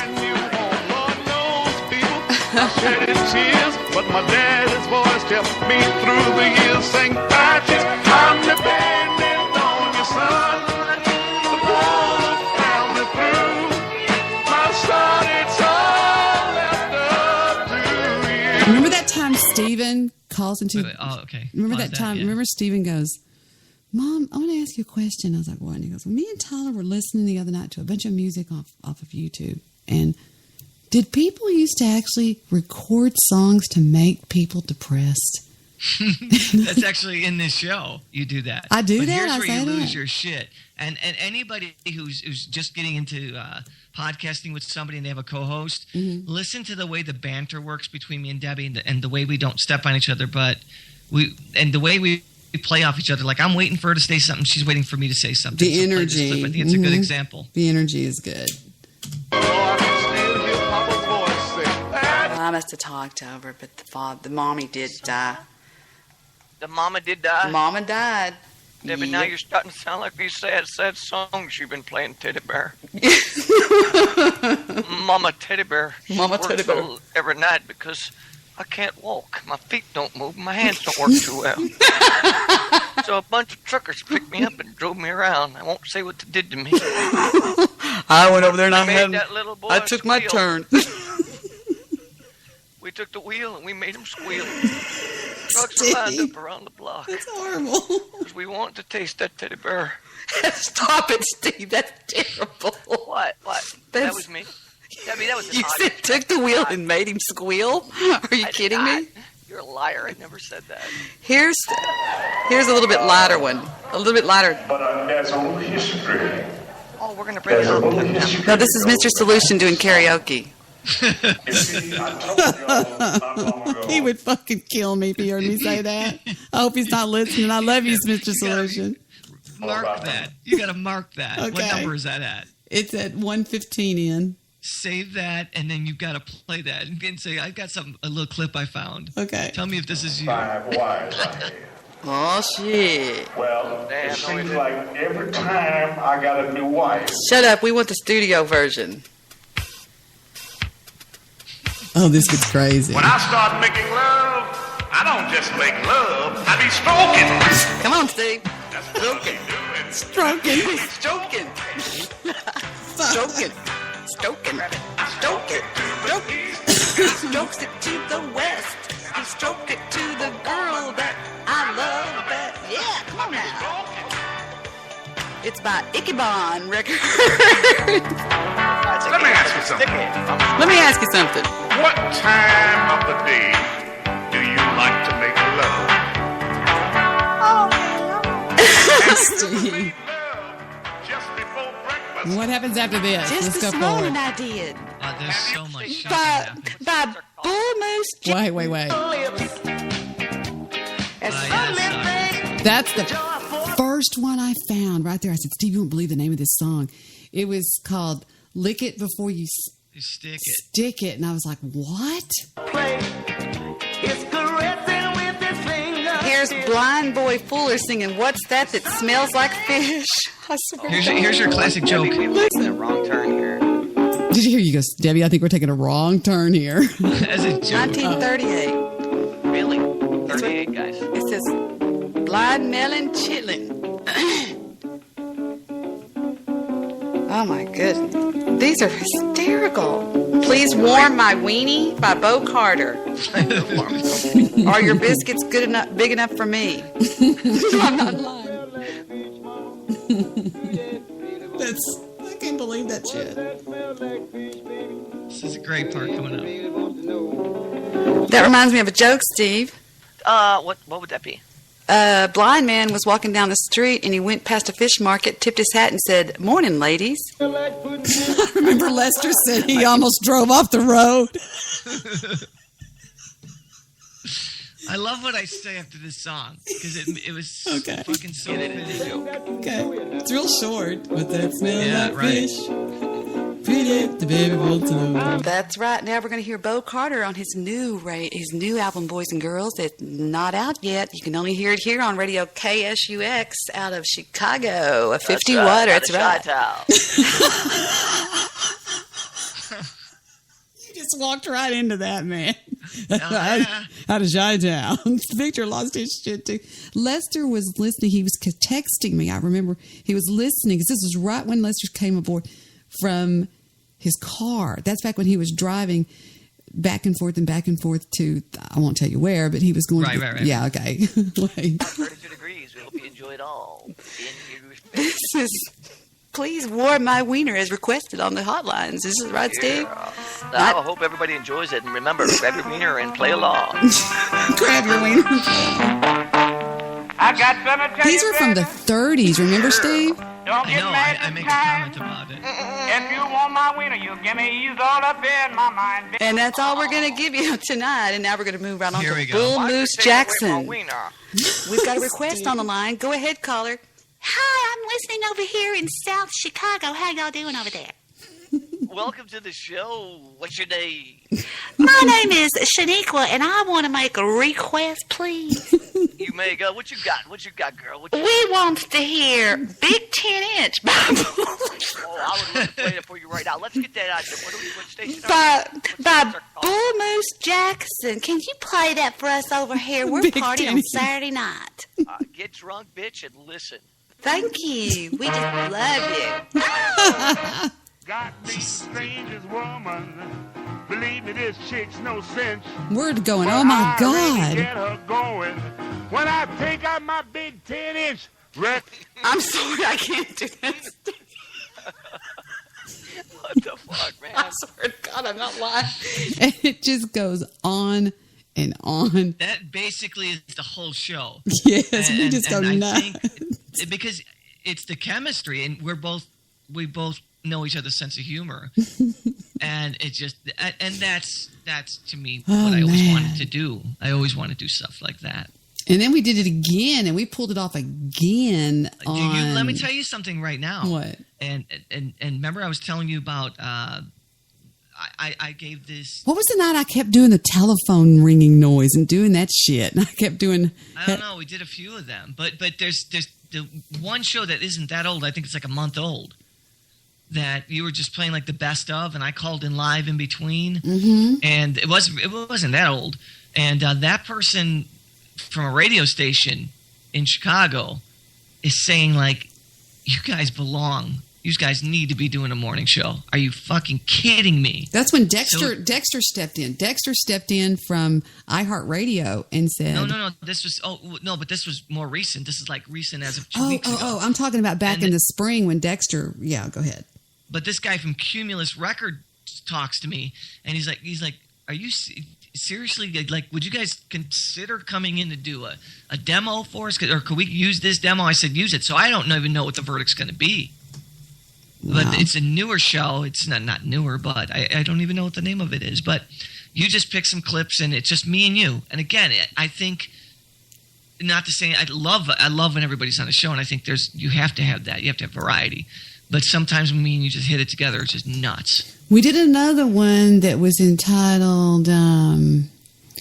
It was called. Let's see. We did. I remember A Moose Bit My Brother. That was when Jesse was on that night. And then we did the Daily Awards. And then we did Friday Night Request Line. And it says, just another Friday night with K-Suck. And I think that's when we kind of went crazy. And I kept doing those. Is that when I was ringing the phone? I think, let's see. I always pray for somebody to get cancer. Well, that's not good. Yeah, I'm opposed to those prayers. Mean, evil people saying a lot of things. I was reading this interesting story the other day. Miracle. Literally, like, you can't believe a president would be that. I don't hear our music. What? Right, best music show. Even though Boom did too. But we had nothing to do with the votes. Nothing. Oh, it's all good. It's all good. It's all good in the... I just think that Boom, it was... Oh, I'm not Sammy Davis Jr. He left. I thought you could do a good one, a good imitation of Yeah, Sammy. I never even thought. Why were they holding these hearings? They got me. Oh, man. I was thinking the other day about, what's his name? Mickey Rooney, when you were talking... Oh, this has got to be it. Wait. Midnight movie calls my show sometimes. He's my favorite boy on the block. He hangs out with Jewish producer, and he is my favorite boy on the block. There we go. Isn't that beautiful? And with that, I am taking my this intern. This might be where we break loose. I don't know. So I'm gonna Close it out. Good night, Thank and you. have a pleasant tomorrow. Man, like a bastard radio. Like a radio. Radio. Redidio Takashnitos. Time to go over and check. You're a knucklehead. Y'all aren't going to believe this. Hmm. Nobody in the Spreaker chat. It was broke. Remember, the Spreaker chat was down that night. Remember? I think No, it's not working. Oh, really? Yes, that's the reason. Oh, man, I was all excited. Dad blam it. I tried. Since Rats I got and doodlebugs. Darn it. I love when you're Sure, like that. there's Oh, a my month. God. It's Just when you're thinking you... Oh, here we Oh, go. here we go. Want to take this one, Steve? Sure. Whenever you get ready. All right. Line 14, go ahead. Can you Hello? hear me? Hello? Yeah, how you doing? Hi. We were wondering if you were taking requests tonight. We are taking requests. What would you like to hear? What can we play for you? You know what we want to hear. Let me guess. You called in before. You like to hear the Big 10 inch? Is that what I'm thinking? Bull Moose Jackson and the Big 10 is what we want to hear, bitch. We are dying to hear the Bull Moose Jackson. Now, is Debbie over there? We call all the time whenever we just sit talk to Debbie. You know, Debbie's got important things to do. She shuffles the carts around. She makes the songs happen. She plays the ukulele in the background. We love her ukulele. Yeah, she's pretty good with it. Bull Moose Jackson and the Big 10 inch, please. Really? If you got it, All right, we let's want play that it. for her. All right. Thanks for calling in. Stay classy. No problem. Got me the strength. And I only played like 10 seconds. Oh, we Remember? always play 12 seconds of it every time. Get her going when I take out my Big 10-inch record. I'm going to spit out my Dr. Pepper. Rhett. What does it go? What? How many seconds is that when you usually run? I cut it off at 17. I wonder how it 17. goes. Let's let the rest of it play. A little bit more than 17. The band that plays the blues. You're telling me. Give We it got to a me. new song. Can you give it to me? Hold on. Just pulling out of the cart. Yeah, just put it in there like, oh my God. They're idiots around here. Oh, am I? Oh, sorry, I'm not muted. Your mic's hot. Your mic's hot. Ooh, sorry. Here we go with Now, there's a gal here. Big Bailey. Bill Bailey. Bill Bailey. Bill Bailey. I go, because I love you. What's that smell? Huh? Mr. Big Stuff. We're crazy, Steve. And you just go right along with my idiocy. That's what's so sad about it.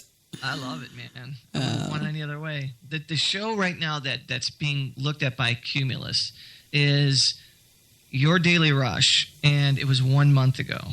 And this is the one that's literally in the ear of. I remember the day you called and you were in a car with that guy. Is that right? Oh, hold on. Heather's calling. This could be important. Wow. Sure. What's wrong, baby? Just woke up. My throat is killing me. What? I said, I just woke up and my throat is killing me. Okay. Okay. Well, it's okay. Do you need me to come over there? Are you okay?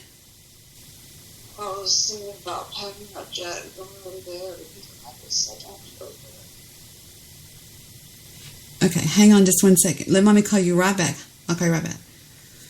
She's not feeling good. She says her throat's hurting her head. And she does this alone, Steve. You know, she's got the baby and she's not married. And it's hard. And that's why she finally broke apart from us and they're living, you know, blah, blah, blah. And it's hard to do that by yourself because I had a husband. You had a wife. Your wife had you. And when one goes down, the other one picks it up. And Jet, that little angel, I had him all day today, and he's trying to get sick. And you know a baby gets sick at night. You know, a baby gets sick at night. Yeah. And she said that he's up, burning up with a fever, and Stephen has got to sleep because he's got to be at work at 7 o'clock in the morning. And I guess I need to see about what's going on over there because she doesn't sound. So we step in, I step in. She will sometimes, Vic, where, you know, like a husband would. Take turns, yeah. I can't imagine having a baby on my own like that and being by myself. And well, she's got you guys, and can't ask for more than that, right?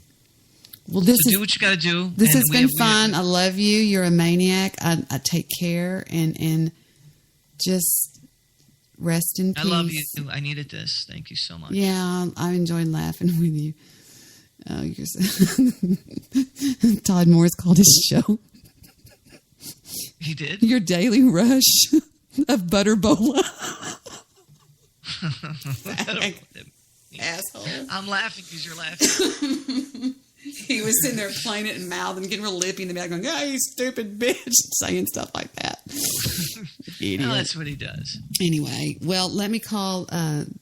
Yeah, you go take care of your family. And I will see you the next time we do this. You might want to swing by our chat room and check on it because there's about 300 and something messages on there, and I won't be able to go in there. I need to call Sither back. So we're going to close out with Slapping at Bills a little bit. And this is Steve and Debbie for the next time we do this.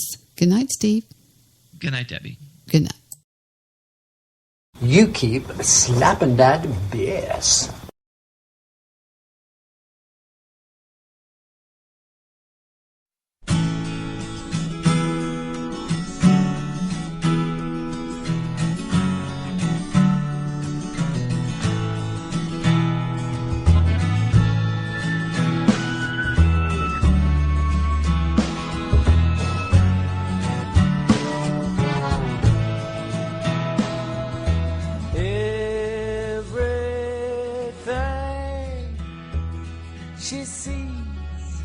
She says she wants everything she wants. I see she gets. You keep slapping that That's my bass. daughter in the water. Everything she owns, I bought her. Everything she owns. That's my daughter in